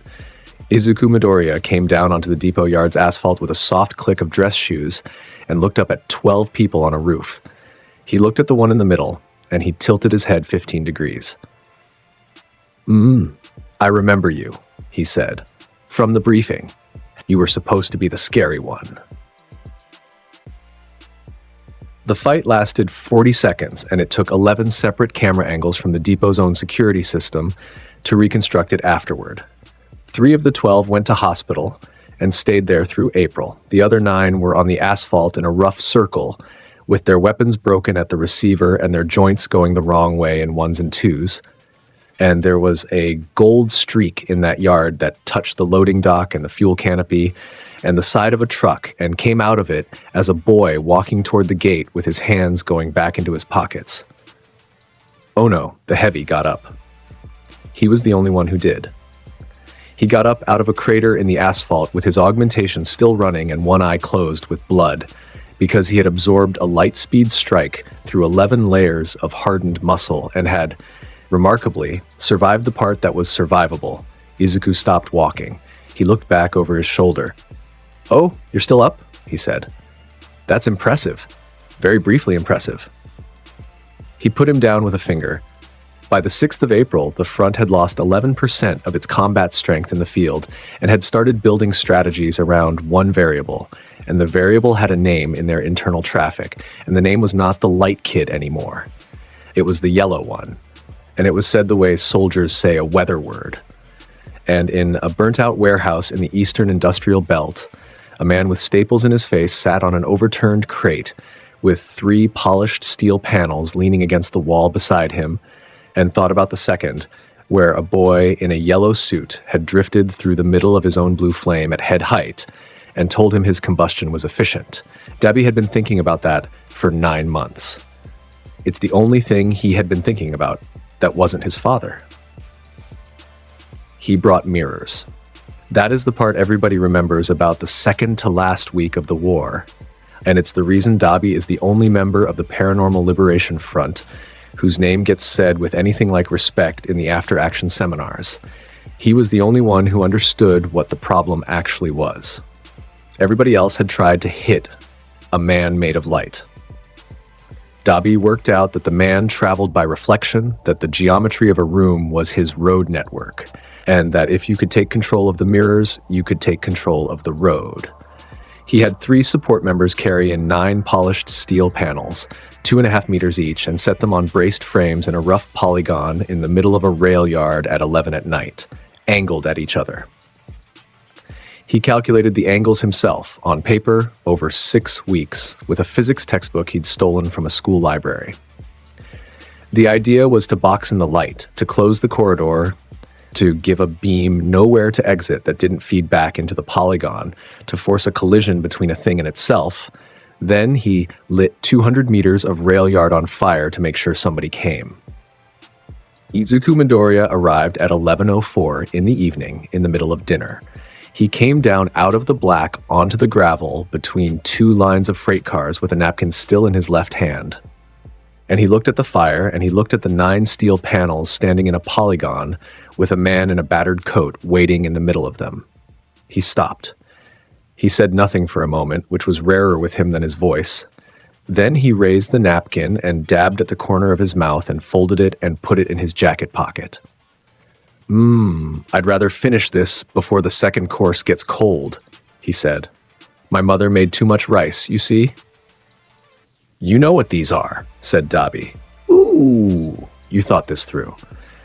Izuku Midoriya walked forward onto the gravel with his hands in his pockets and looked up at the nearest panel and at his own reflection in it, standing in the firelight in a yellow suit. "That's genuinely moving. It's going to work." He tilted his head. "Tell me the angles." And Dabi, because there was a 14-year-old somewhere inside him who had never once had anybody ask him to explain his own work, told him. He told him the whole thing, the polygon, the feedback, the 6 weeks of paper, and Izuku Midoriya listened to all of it with his head tilted and made an interested noise in the middle at the part about the 4th panel's offset. "Ooh, that's the good one," he said. "The 4th one's the good one. You're closing the exit I'd want?" "Yeah." You should have made 11. Then the rail yard came apart. It was 3 minutes long, and 3 minutes is a geological era in the private calendar of a man who can cross a stadium in 31/100ths of a second, and Izuku spent all 3 of them measuring something. Dabi went first, and he went at full commitment. Blue fire came off both hands in a sustained torch that took the paint off a freight car 40 meters away, and he swept it into the polygon, and the polygon filled with heat, and every one of the steel panels went to a dull orange and stayed standing because he had chosen the alloy for that. The gold streak came off the third panel at an angle he had predicted, and Dabi met it with a wall of flame in the right place at the right instant, which nobody had ever done before, and the streak deflected off the fifth panel instead of the sixth, and Dabi laughed out loud and threw fire at where the sixth would have sent him. Izuku reformed standing on top of the fourth panel with his hands in his pockets and looked down. You caught the first one," he said, and there was something in it that Dabi had waited 9 months to hear, which was surprise. "Nobody's caught the first one." He came off the panel and the yard turned white. For 111 seconds, it was actually a fight. The best fight anybody had given him in this world, better than Todoroki's glacier, better than the Nomu, better than the 4 men in a corridor in Sanjo. Dabi's flame was the only thing on the field that could do anything at all about a lightspeed opponent, because fire fills a volume rather than crossing a distance, and the volumes he chose were smart. He gave up on hitting and started closing. He burned the gravel to slag so the reflections got worse. He put a curtain of blue between panels 3 and 7 and cut the polygon in half. He collapsed a freight car onto himself on purpose to break line of sight and came out of the far side of it into a rail yard where every reflective surface had been arranged by him, and for 1 second and 1/2, Dabi had genuinely constructed a room in which a beam of light had precisely one road left. Izuku Midoriya took it because he wanted to see what was at the end of it. At the end of it were 400 liters of accelerant in a tanker car, and a man with a lighter's quirk in his own hands standing far enough away to survive it, and the whole eastern end of the rail yard went up in a column of blue fire 200 feet high that turned night into afternoon across 3 districts and cracked 11 windows in a housing block 600 meters away. Dabi stood in the light of it, breathing hard, with his skin splitting along the staples on his left side, and he watched the fire, and he waited. The fire burned down. Izuku Midoriya was standing in the middle of it with his hands in his pockets, unmarked, with the blue washing through him and out the other side, and his sunglasses reflected the whole column. "You really thought that would work," he said. "That's genuinely moving." He raised both hands and brought them together in front of his chest. "Yasakani no Magatama." He fired it low at a spread, and he fired it at the steel. 9 polished panels took thousands of detonating points of light across their faces at an angle, and every one of them came apart into fragments, moving at speeds that steel is not supposed to move at, and the polygon that Dabi had spent 6 weeks designing became a shrapnel event with its designer standing inside it. He lived because he had 400 degrees of flame in the air around him, and because he was faster than he looked, and because he threw himself flat behind a wheel truck. And even so, he came out of it with 11 pieces of his own mirrors in him and his left arm hanging. He got up onto one knee in the wreckage. Izuku Midoriya walked over to him across a field of glowing metal and crouched down, forearms on his knees, and looked at him. I'm going to ask you something," he said, "and you're going to want to be brave about it, and I'd like to save you the effort." He tilted his head. "Who taught you the blue?" Dabi's laugh came up out of his chest wrong, wet at the bottom of it. "Nobody taught me anything." "Ooh, that's a lie, and it's a lie you tell yourself first, which is the tiring kind." Izuku looked out at the burning rail yard. "That flame is a family flame. I saw it on a man in a VIP box 11 months ago, with the same bones in his face as yours." Dabi stopped laughing. "Here is what happened in the last 10 seconds of that fight, and it's why the transcript is sealed, and why 9 people at the Hero Commission have read it and cannot stop reading it." Izuku Midoriya did not beat anything out of him. He simply stayed. He crouched on that gravel and waited, at a distance of 1 meter, with the whole world's exits closed by nothing more elaborate than the fact that he was faster than every possible route out of it, and he let a man who had spent his entire life running out of a burning house discover that there was, at last, no direction available. And Toya Todoroki, who had been dead for 11 years, according to a headstone in a temple garden, said his own name out loud for the first time since 2009, and then said 4 more sentences, and the 4th sentence had a phrase in it that changed the shape of the war. "He's not the top," Dabi said. "Shigaraki's not the top.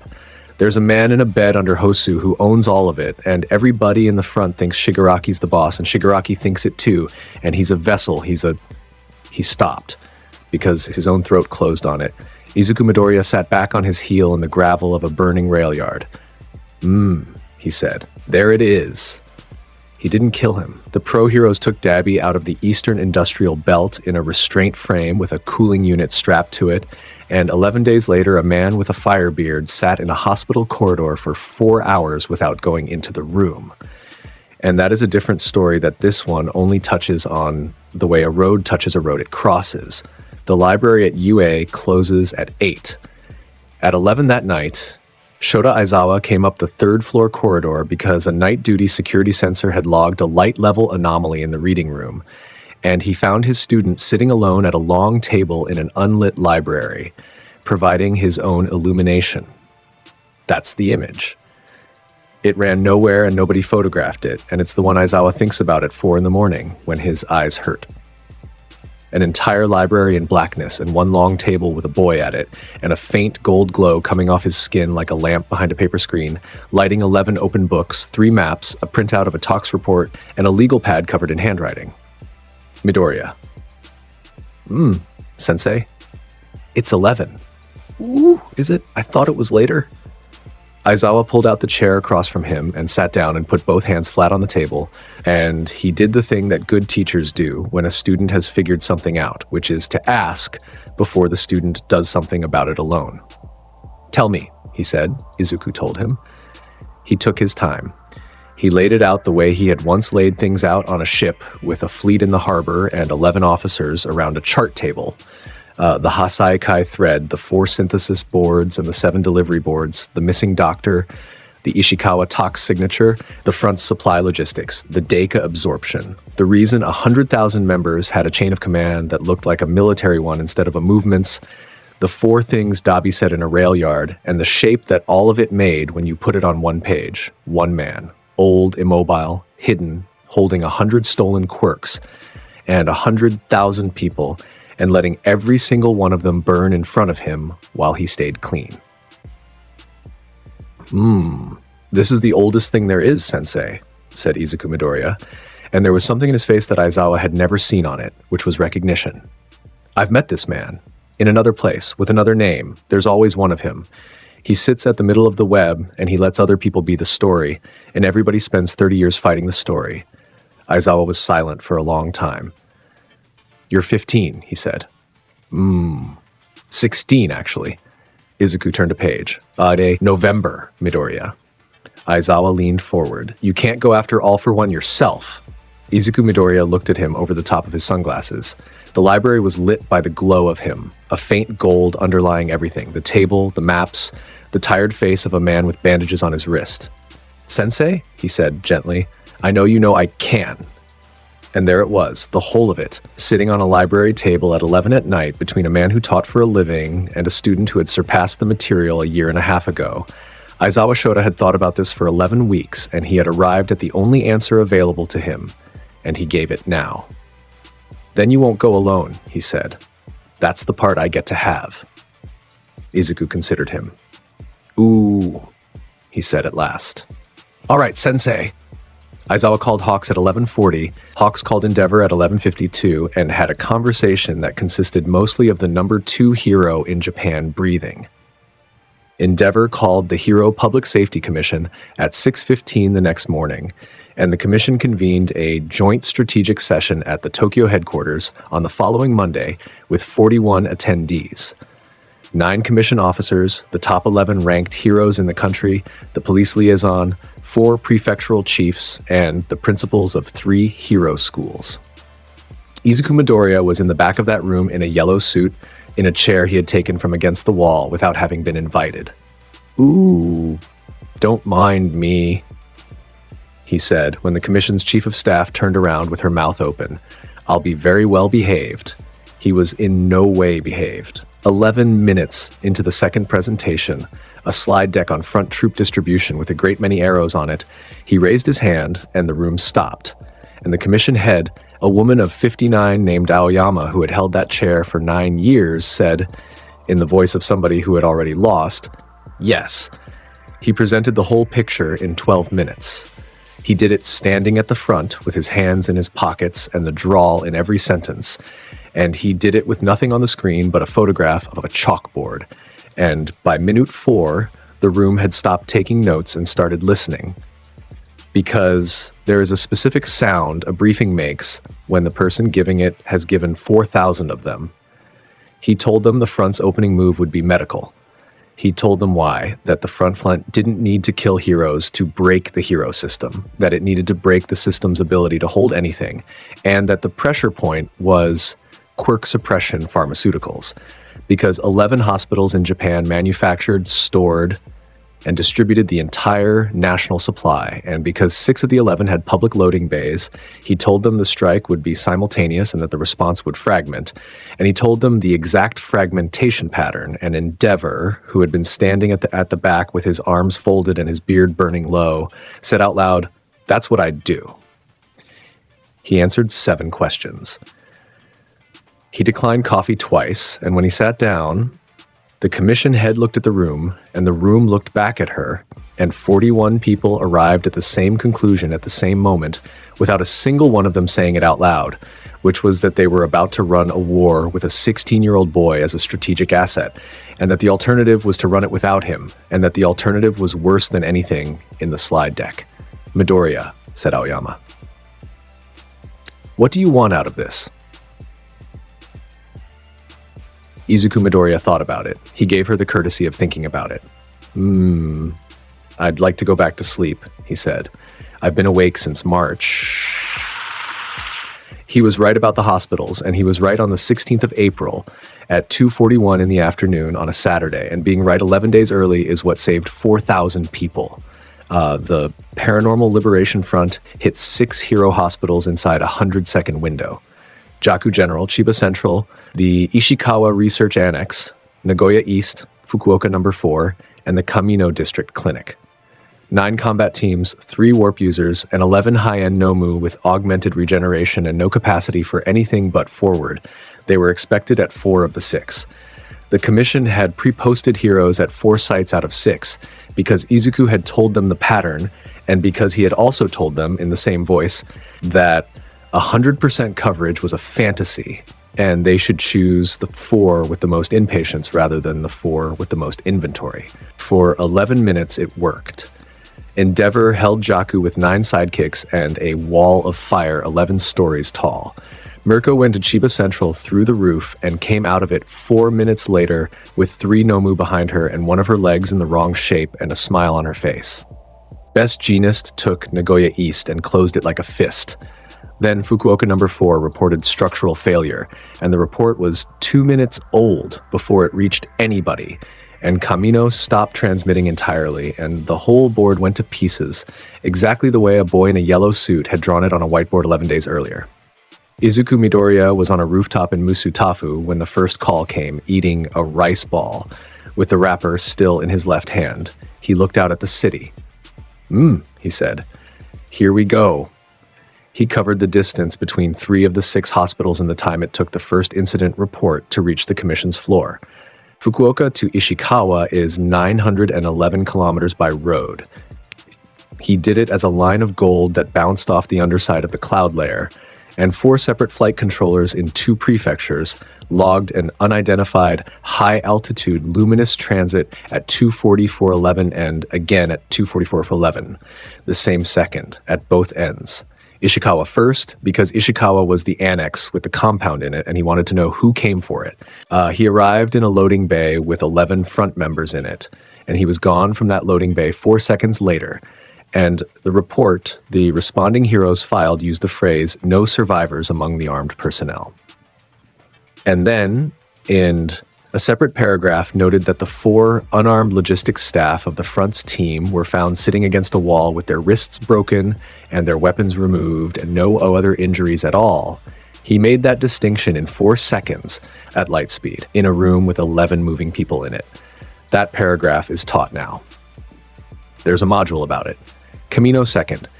Kamino was where the warp user was, and Izuku went through the roof through 3 floors as light and reformed in a corridor behind a man in a mask who had been holding a gate open for 6 minutes. Then, Fukuoka number 4, and Fukuoka is the one everybody has seen. The front support type at Fukuoka had a quirk that ate load-bearing material, and he had spent 9 minutes walking the ground floor of a hospital's south wing with his hand on the columns, and by the time Izuku Midoriya arrived at 2. 47, the wing was already going. It was going with people in it. 4th floor was long-term inpatients, 11 of them immobile. The staircases had gone at the 3rd landing. The south face of the building had begun to lean into its own footprint, with a sound that 200 people in the street below described afterward in the same words, which was that it sounded like a very large animal deciding to lie down. Izuku dealt with the support type in a quarter of a second. He didn't stay for the aftermath of it. He went through the leaning wing as light, up through 4 floors of concrete, out onto the roofline, and back down into the 2nd floor atrium. And he reformed standing in the middle of a collapsing hospital with his feet apart, and he raised both arms above his head. Then he did the thing that made 40 million people put down what they were holding. The light came out of his palms in 2 columns. Solid light, the same substance as the sword, held in a shape and held there.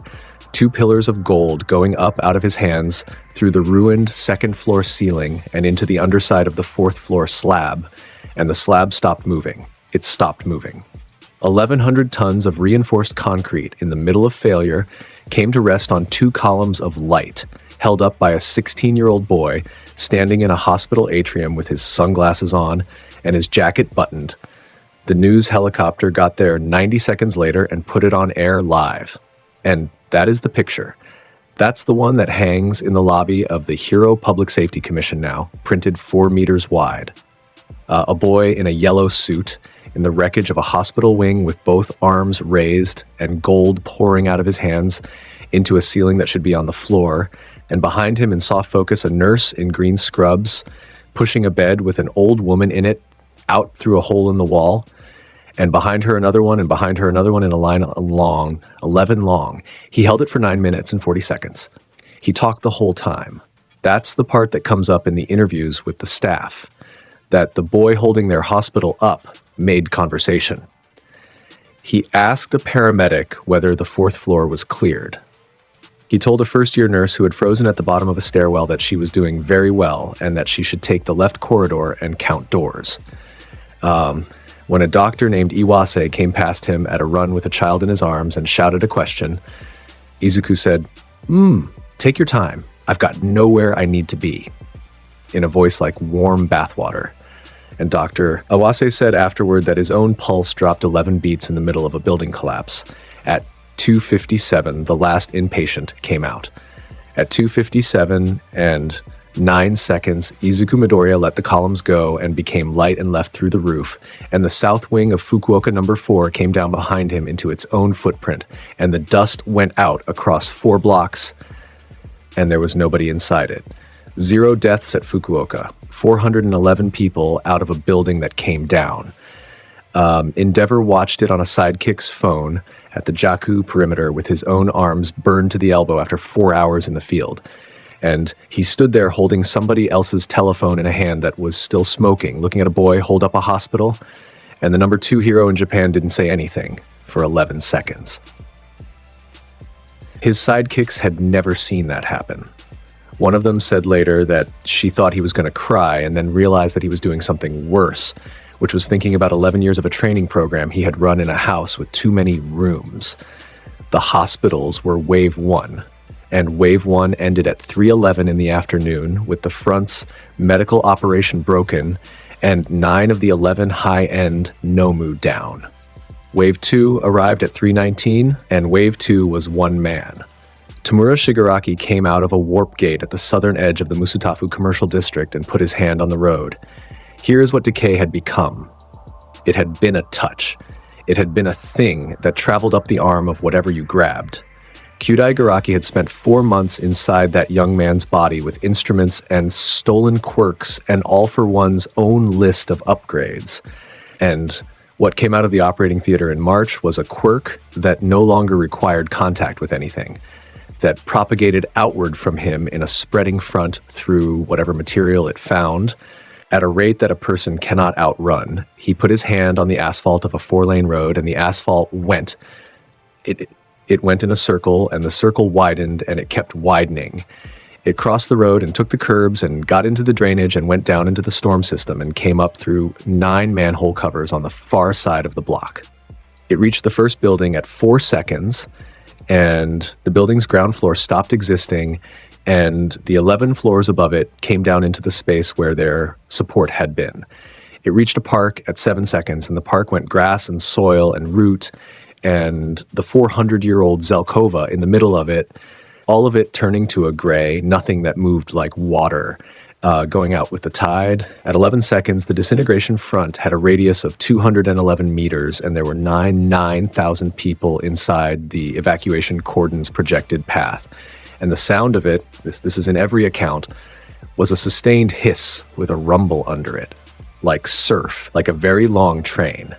Tomura Shigaraki stood at the middle of it, in a black coat with his hands at his sides and his hair in his eyes, and he was smiling with the whole lower half of his face. At the outer edge of the widening circle, on the roof of a department store, a boy in a yellow suit put his hands in his pockets and watched the wave come. He watched it come for 2 whole seconds. Somebody's traffic camera on a pole 400 meters away has this on record, and every trainee at every hero school in the country has watched it. 2 seconds of a 16-year-old standing at the edge of the end of the world with his weight on one hip, looking at it, the way a man on a beach looks at the water to decide whether it's worth going in. The department store roof went out from under him, and the store went, and the front of the disintegration passed straight through the place where he was standing. Light does not decay. It went through him and left him where he was, standing on nothing at all, 4 floors above a gray crater where a building had been, with the gold running under his skin and his glasses reflecting a district in the process of being unmade. Tomura Shigaraki turned his head and looked at the boy standing in a radius of nothing, and his smile stopped. "Ooh," said Izuku Midoriya. "That would have worked on most people. Congratulations on the technique." Shigaraki screamed. He always screamed. That was the whole architecture of him, a child who had been told from the age of 5 that his anger was his purpose, and who had never in 19 years been offered a second thing to be. He came off the ground with all-for-one's stolen strength in his legs and crossed 200 meters in a jump that broke his own left tibia on takeoff and healed it before he landed.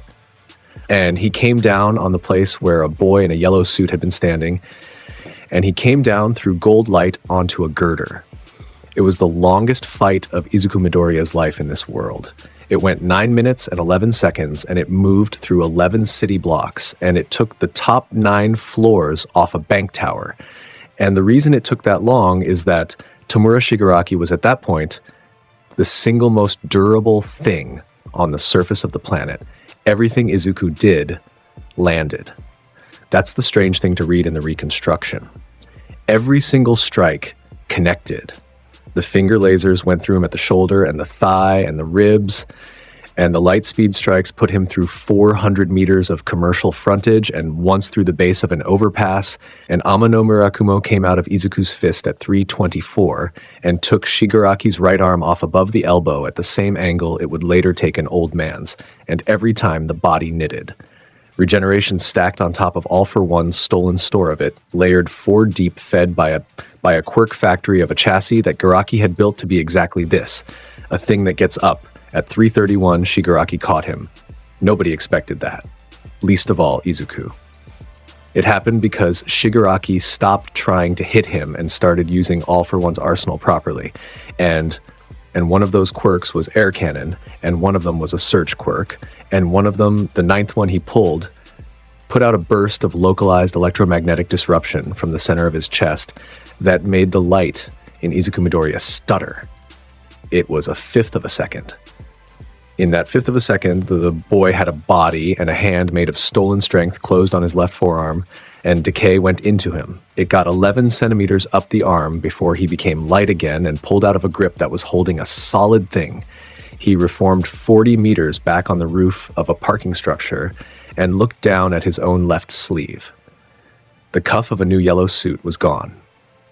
The skin underneath from the wrist to halfway up the forearm was gray and cracked, and it hurt, and it was the second time in 2 lifetimes that anything had. Izuku Midoriya looked at his arm for a second and a half. Then he said, "How annoying. I just had these cleaned." He came down off the parking structure. The next 4 minutes are why the Musutafu Commercial District is a memorial park now. He stopped measuring. Yasakani no Magatama came out of both hands 3 separate times, and each time it was thousands upon thousands of detonating points of gold rain sweeping down across 400 meters of city with the sound of a hailstorm made of artillery. And each time Shigaraki stood up out of the pits with less of himself and got walked back into them. At 3:36, Shigaraki was on both knees in the middle of an intersection with the asphalt gone in every direction and his chest open and closing and his breathing wrong. And he looked up at the boy standing 11 meters away with both hands in his pockets, and he laughed with blood coming out of the sides of it. "You don't get it," Shigaraki said. "You don't get any of it.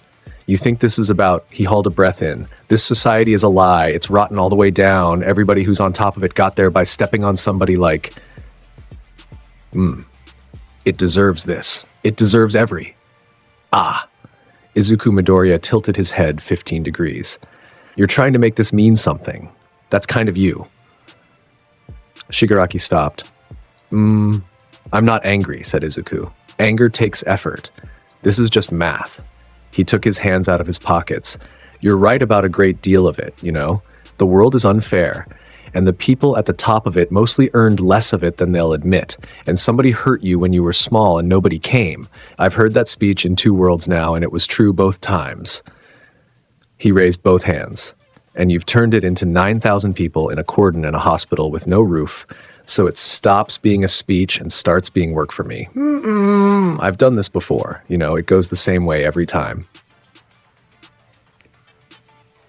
Yasakani no Magatama, point blank, both hands full spread into a body built to survive it, and the first volley took the ground out from under him, and the second volley took the regeneration past its rate, and the third volley put Tamura Shigaraki flat on his back in a crater with his eyes open and his arms unmoving, and 11 distinct stolen quirks going offline in a sequence that Kyudai Garaki, 400 kilometers away, watched happen on a monitor and then sat down on the floor of his own laboratory.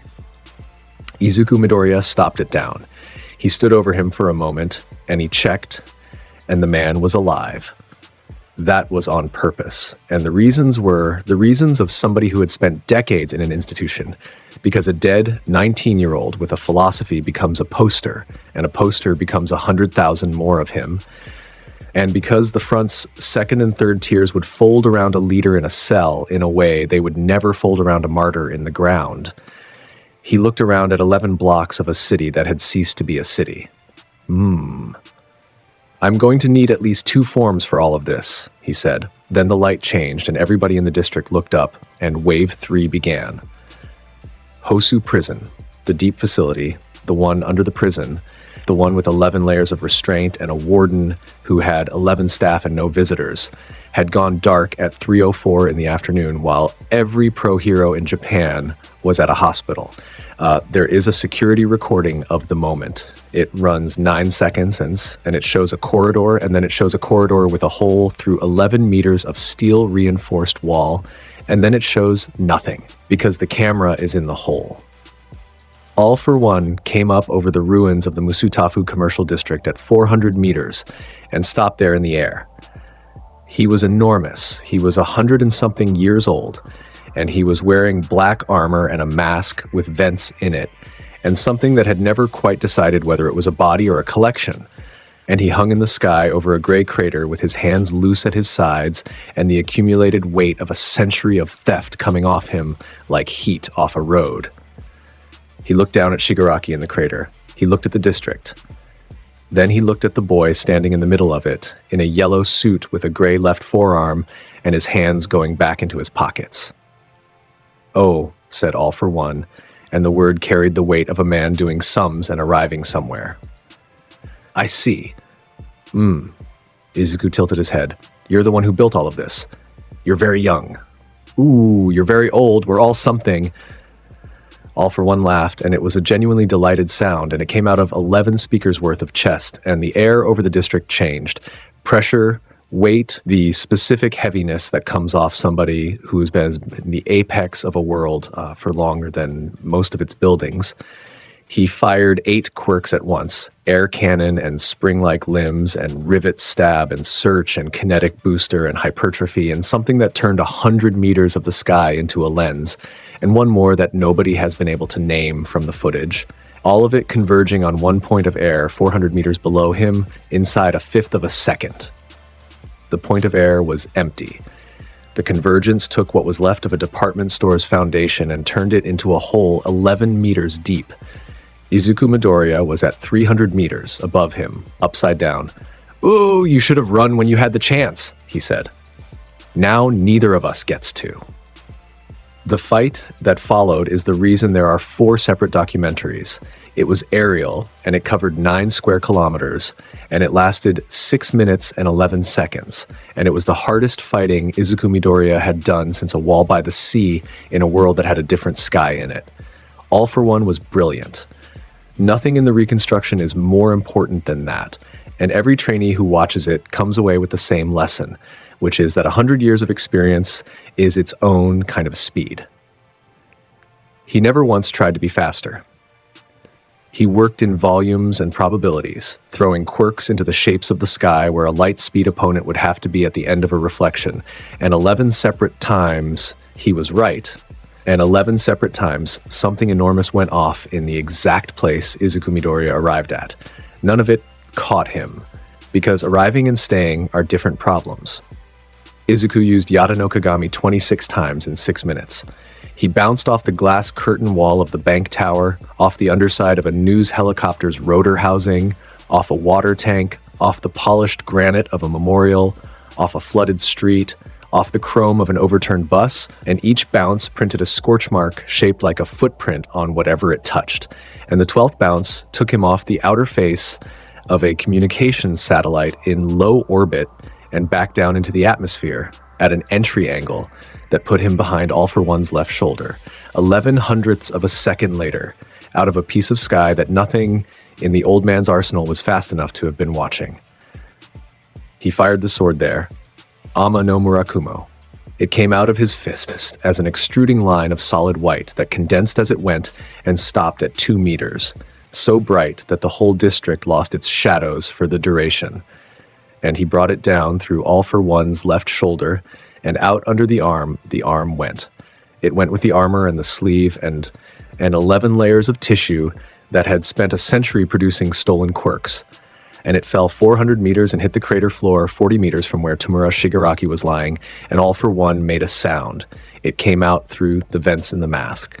It was the sound of a man who had not been hurt in a very long time, remembering what hurt is, and every hero within 2 kilometers heard it, and 11 of them started running toward it before they knew why. "Ah," said All for One after a second. "You're real. That's a very sad thing to only find out now." They went 3 more minutes. All for One adapted, and he adapted at the level of a century, and he stopped throwing force at a body and started attacking a medium. He pulled a stolen quirk that folded refraction indices in a 200-meter volume, and the light inside it bent wrong. He pulled the electromagnetic disruption, the same one he had put into Shigaraki's chest, the original, at a strength the copy had never had, and the whole sky over Musutafu filled with a burst that killed 400,000 cellular connections and made the gold streak in the middle of it stutter, flicker, and reappear 11 meters off the line it had been traveling. Izuku Midoriya felt that one. It was a second that was worse than comfortable, and it happened 4 times. And each time he came out of it with the drawl in his mouth and the sunglasses on his face and something behind the glasses that had stopped being amused. He didn't flinch. He registered it. That's the difference. And every soldier in 2 worlds knows it. "Ooh," he said on the 3rd one, drifting sideways with the air still humming. "That one's very interesting. Whose was it?" "A man in Osaka," said All for One, in 1974. He was a broadcast engineer. I hope you were kind to him. I was thorough." Izuku Midoriya brought both hands together in front of his chest. He fired Yasukani no Magatama twice in those 3 minutes, and the second time he did something with it that the commission's analysts spent 9 months writing up. He fired it wide at a spread that had nothing to do with hitting. Thousands of detonating points of light falling in a curtain that closed 5 separate escape vectors at once. The 2 warp-capable directions, the northern rooftop line, the underground access, and the sky lane a stolen flight. Quirk would have needed, and All for One, who had spent 100 years having somewhere to go, found himself in a volume of air with 1 door in it. Izuku came through the door. The third Ama no Murakumo went through the center of All for One's chest plate from underneath at an angle of about 40 degrees, and it went in as light and came out as light, and it cut through 11 centimeters of armor and 100 years of accumulation, and the old man came off the air. He fell 200 meters in the ruins of a commercial district and made a crater beside his own severed arm. All for One survived. He always survived. He had been built for it across a century, the way a bank is built for a fire, and the boy standing over him at 3:51 in the afternoon on the 16th of April had known for 11 days that he probably would, and had made a choice about it in a library at 11 at night with an unlit room around him. Izuku Midoriya crouched down at the lip of the crater, with his forearms on his knees. I could finish this, he said. You know that. It would take about 1/5 of a second, and I'd have to fill out 1 form. All for One's mask had come off in the fall. What was underneath it was a face with no features left in the middle of it and 1 eye at the side that was still working, and the eye found the boy and held on. Then do it, said All for One, and there was something almost pleading in it, because a man who has spent 100 years as the center of a story has a very particular fear about how the story ends. Ooh, no. Izuku Midoriya adjusted his sunglasses with 2 fingers. You want the crater. Everyone like you wants the crater. He looked out at 11 blocks of gray. You get a room with a light in it that somebody else turns off, and a court, and a doctor who checks your blood pressure on Wednesdays, and 30 years of watching a world that stopped being about you. He stood. That's mine to give, he said, and I'm giving it. They took All for One out of the Musutafu commercial district at 4:41 in the afternoon in a restraint frame with 11 pro heroes around it and both arms gone and his arsenal depleted by half. And they took Tomura Shigaraki out 4 minutes later, awake, in a separate vehicle on the other side of the city, on a route that 4 people knew. The war didn't end that day, because wars never do. It ended over 9 weeks, in pieces, in prefectural raids and surrenders, and 11,000 arrest warrants, because 100,000 members turn out to be 100,000 people, and most of them had jobs and families and a magazine subscription, and an army without a top is a crowd. 61 heroes died between March and June. 911 civilians. 4 cities have holes in them that will take a decade to fill. And the Musutafu commercial district isn't going to be filled at all. It's a park now with a low gray wall and 911 names cut into it. And there's a bench near the middle where a very tall young man sits, sometimes without telling anybody he's going. At 5:11 in the afternoon on the 16th of April, Izuku Midoriya landed in the center of what used to be a shopping street and stood there in the settling dust with the sun coming in sideways under the smoke. He brushed at his sleeve. He checked his left forearm, which was gray from the wrist up and would stay that way. And he looked at it with an expression that had something almost fond in it, the way you look at an old photograph of somebody you'd forgotten. Ooh, how exhausting, he said, to nobody. Then he went to find his teacher. Shota Aizawa was sitting on a slab of broken curb 11 blocks east, with his elbows on his knees and his eyes shut. He had been in the field since 2:41. He had run erasure and bursts for 4 hours across 2 hospital sites and a highway interchange, which is a thing his body had specific and non-negotiable opinions about. And both of his eyes were bleeding at the corners, and his capture weapon was in the street beside him in 3 pieces, and he had exactly nothing left. He heard dress shoes on gravel. Izuku Midoriya sat down next to him on the curb with the ease of a student who had, somewhere in the past year and a half, stopped needing permission to sit down. Neither of them said anything for a long while. Somewhere south of them, a fire crew was working. There were sirens in 3 directions and a helicopter high up and the specific hush that comes into a city after a very loud afternoon, and the sun was going down orange through the smoke the way it had gone down over a burning forest 11 months earlier. "You did well," said Aizawa. I broke the commercial district." "The commercial district was already—" Aizawa stopped. He rubbed his eyes with the heel of his hand and made it worse. "You did well." "Oh, thank you, Sensei." Izuku put his head back. "That's very kind of you to say twice." Aizawa laughed. It came out of him like something coming loose, one hoarse breath of it, and then he sat there with his shoulders down and let a 16-year-old with a gray arm sit next to him on a curb until the medics came and made them both move. They found Hawks 2 hours later on the second-floor railing outside the Musutafu Central Police Station, in a corridor full of processing tables, holding a paper cup of vending machine coffee that he'd bought at 6:40 and had been slowly ignoring ever since. The number 2 hero in Japan had 400 feathers in the city, which is a thing he could do again after 11 weeks of regrowth, and he had spent the afternoon coordinating 9 evacuation corridors with a broken collarbone, and he looked at the boy leaning on the railing beside him with a gray forearm and a bullet hole suit and a face that had been on every screen in the country since 3 o'clock.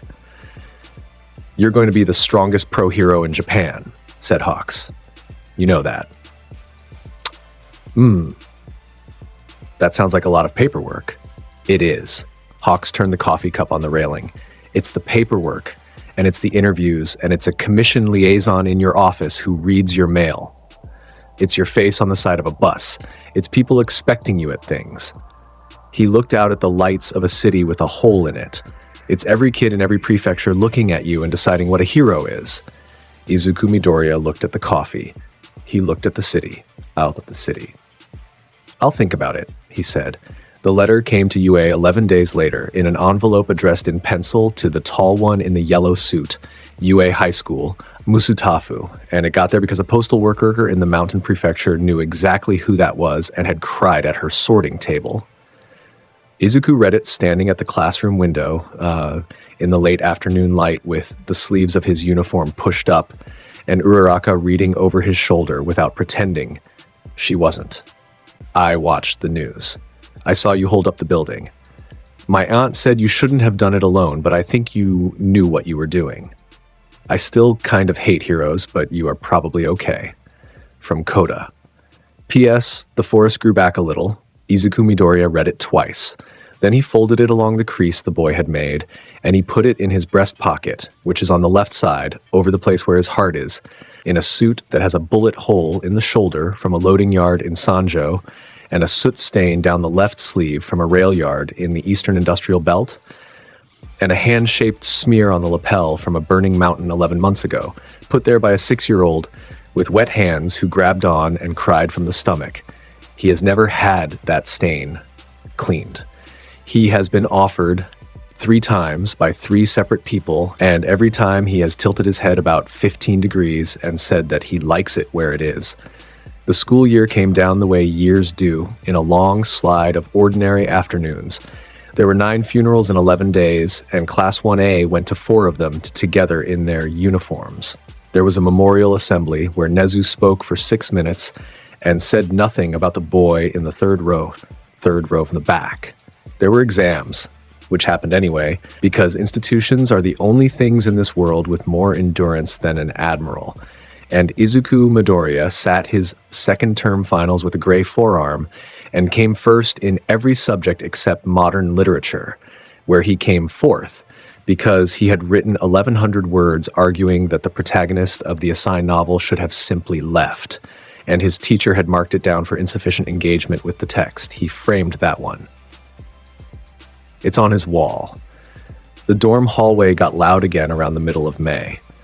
Mina Ashido started a betting pool about something, and Kaminari lost 1,100 yen on it in an afternoon. And Sero taught 4 people a card game that he had made up. And Kirishima cried at a movie in the common room and defended himself for 9 straight minutes. Ida became class president again by a landslide and gave an acceptance speech that lasted long enough for 2 people to leave and come back. Bakugo came back from 6 weeks of medical leave with 11 pins in his left shoulder and a new grip strength record. And the first thing he did was walk up to a desk by the window and put both hands on it. 211 meters, he said. That's how far you moved me at Fukuoka. Off the roof. You didn't ask. Ooh. Izuku Midoriya looked up from his book. There was a Nomu behind you and you had a broken collarbone and I was in a hurry. I know there was a Nomu behind me. Bakugo's jaw worked. He stood there for a long second with the whole classroom pretending very hard to be doing something else. Next time you ask. I'll consider it. You'll ask. Oh, I'll consider asking. Bakugo went to his own seat and sat down in it hard. And 11 minutes later, he was arguing with Kirishima about protein. And that's the closest thing to a truce that has ever existed between those two. And everybody in that room knew it and had the sense to say nothing. Todoroki Shoto stopped by the desk by the window in June with 2 cans of coffee and put one of them down without a word, which was how he had done it every week since April, and then said, "My brother is talking. To the doctors. Not to us." They said it started in the rail yard. Izuku Midoriya opened the can. Ooh, he said his own name out loud. That's the whole thing, you know. Everything else is just time. Todoroki looked at the window for a while. "Thank you," he said. Drink your coffee, young master." At the end of the first week of July, on a Friday, with the year almost over and the light coming in gold and low across the sports fields, Ochako Uraraka went up to the roof of the UA dormitory building because she knew where he'd be. He was on his back on the concrete with his ankles crossed and his hands behind his head, and his jacket folded under his skull for a pillow, and the sunglasses were pushed up on his forehead, and his eyes were shut, and the faint gold under his skin had come down to its resting glow, which by then she could read the way other people read a face. She sat down beside him. She didn't lead with any of it. Not the war, not the hospital, not the gray arm, not the 400 people on a website who had opinions about the two of them, and not the things she had said into his shirt at the training camp and had thought about 1,100 times since. "Do you think the cafeteria actually improved the menu?" she said, "like they said they would?" Izuku Midoriya considered it seriously. He gave the question the courtesy of being considered. The curry is better," he said. "The rice is the same. You always know what's important." "Ooh, I know what I like." She laughed, and she pulled her knees up and put her chin on them, and the two of them sat on a warm concrete roof while the sun went the rest of the way down over Musatafu. He opened his eyes and looked up at it. It was the same sky. That's the thing he thinks about at the end of the day, most days. And he has never told a single person, including his mother and including his teacher, and including the girl sitting beside him with her chin on her knees. It's the same sky he looked at when he was 4 years old in a backyard in Musatafu, holding a plastic cup of orange juice with a fleet burning behind his eyes and salt still on a tongue that had never tasted the sea. The sky he turned his small hands over under, front to back, the way a man checks whether the tools he was issued are the ones he ordered. He had checked the tools. They were the ones he ordered. It had taken 12 years and a bullet in the shoulder and 400 meters of forest and a girl in a room with a drain in the floor to find out what they were for. There was a fleet once in another world, and there was a wall by the sea, and there was a man with a naginata who could reach him, and Izuku Midoriya remembers all of it kindly now, which is more than he could say for a long time. That life had a title in it, and a coat with a word written across the back, and 40 years of doing what needed doing at a speed that made it look like less than it was. And it ended somewhere, in a way he has never once tried to recall in full. This one has a rooftop, and a cafeteria with better curry, and a mother who cries at award ceremonies, and 18 people downstairs arguing about a card game, and a letter in a breast pocket from a boy who still kind of hates heroes. If somebody had offered him a choice on that afternoon in the backyard with the juice in his hand, and had laid out both lives on the table and said, "Pick," he'd have taken this one. He worked that out in April, standing in a gray crater with the sun coming in sideways, and it startled him slightly, and he has been sitting with it since.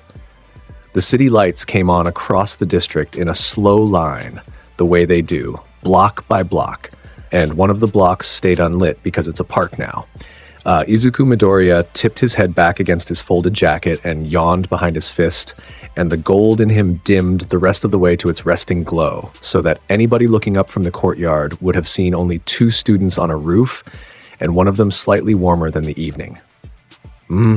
He said. Wake me for dinner. Ochako Uraraka said that she would, and she didn't, because he had earned it, and because the curry keeps. And the day ended the way his days always end, with the whole world still standing and him lying in the middle of it, and nothing on this earth in any position to argue otherwise. The hero roster. A massive salute to the legends backing this journey. Your support is what keeps the momentum at an all-time high and the dream moving forward. You guys are the absolute best. Pro heroes, the elite front line, stepping up and setting the pace for the whole community. DA, Fire 05. Symbol of peace. The pillars of the community. The titans who keep our foundations solid and the hype at an all-time high. Alexander Igarza. That guy Miso. Deck. Lydell Scott Jr. James Martin. Victor Larux. Rune Brokstad. Ariuse Bryant. Jonah Wheeler, T-Mac, XXHJRX3A7XX, Hyperbeams, Michael Murphy, Grand Region Kell, Sin Hunter, Logan Bland, Alexander Johannes, Alex Morgan, Ray Various, That Other Guy Too, Chad Reynolds, T. Mackie 68 Rimuru, A. Zetros, Dweller of the Deepest Depths, Lone Wolf, Jacob Ropes, Bully Maguire Shadow, Rathakit Thitiratnan Thakul, Neostar Productions, Asael Cardenas, Shaquan Simmons, Thunder, Sunawin 631, Elijah Saunders, Peter Hamilton, Freddie Rose, Omega, Akuma Noakami, Remorsefuls, Black Vein, Joshua Hedrington, Aaron Abercrombie, Drift SK8ER, Corey Tokars, Jan, Devin Black, Crow, Joe Bros, Ray Von Crimson River, Dante Alastor, Adam Yonkers, Blood Saints, Donna Cafe, Zeph, KC, Howie 60, Ignacio. Hope of the universe, the ultimate guardians, celestial tier supporters whose impact literally shines across the galaxy. Void Rot, Chaos Umbre, Noroi Uzumaki Uchiha, Tyshawn Palmer, Coldbane 4, The Maniac 563, Debs, LS Morningstar, Marl, Spintown, I Shoot X50, Greg Green, James, Q Hon Yen Thompson, Juan, and Zeno KJ. Thanks for watching the full story.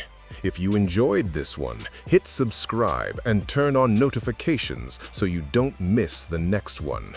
Drop a like if this hit different, and tell me in the comments what you want to see next. Appreciate every single one of you.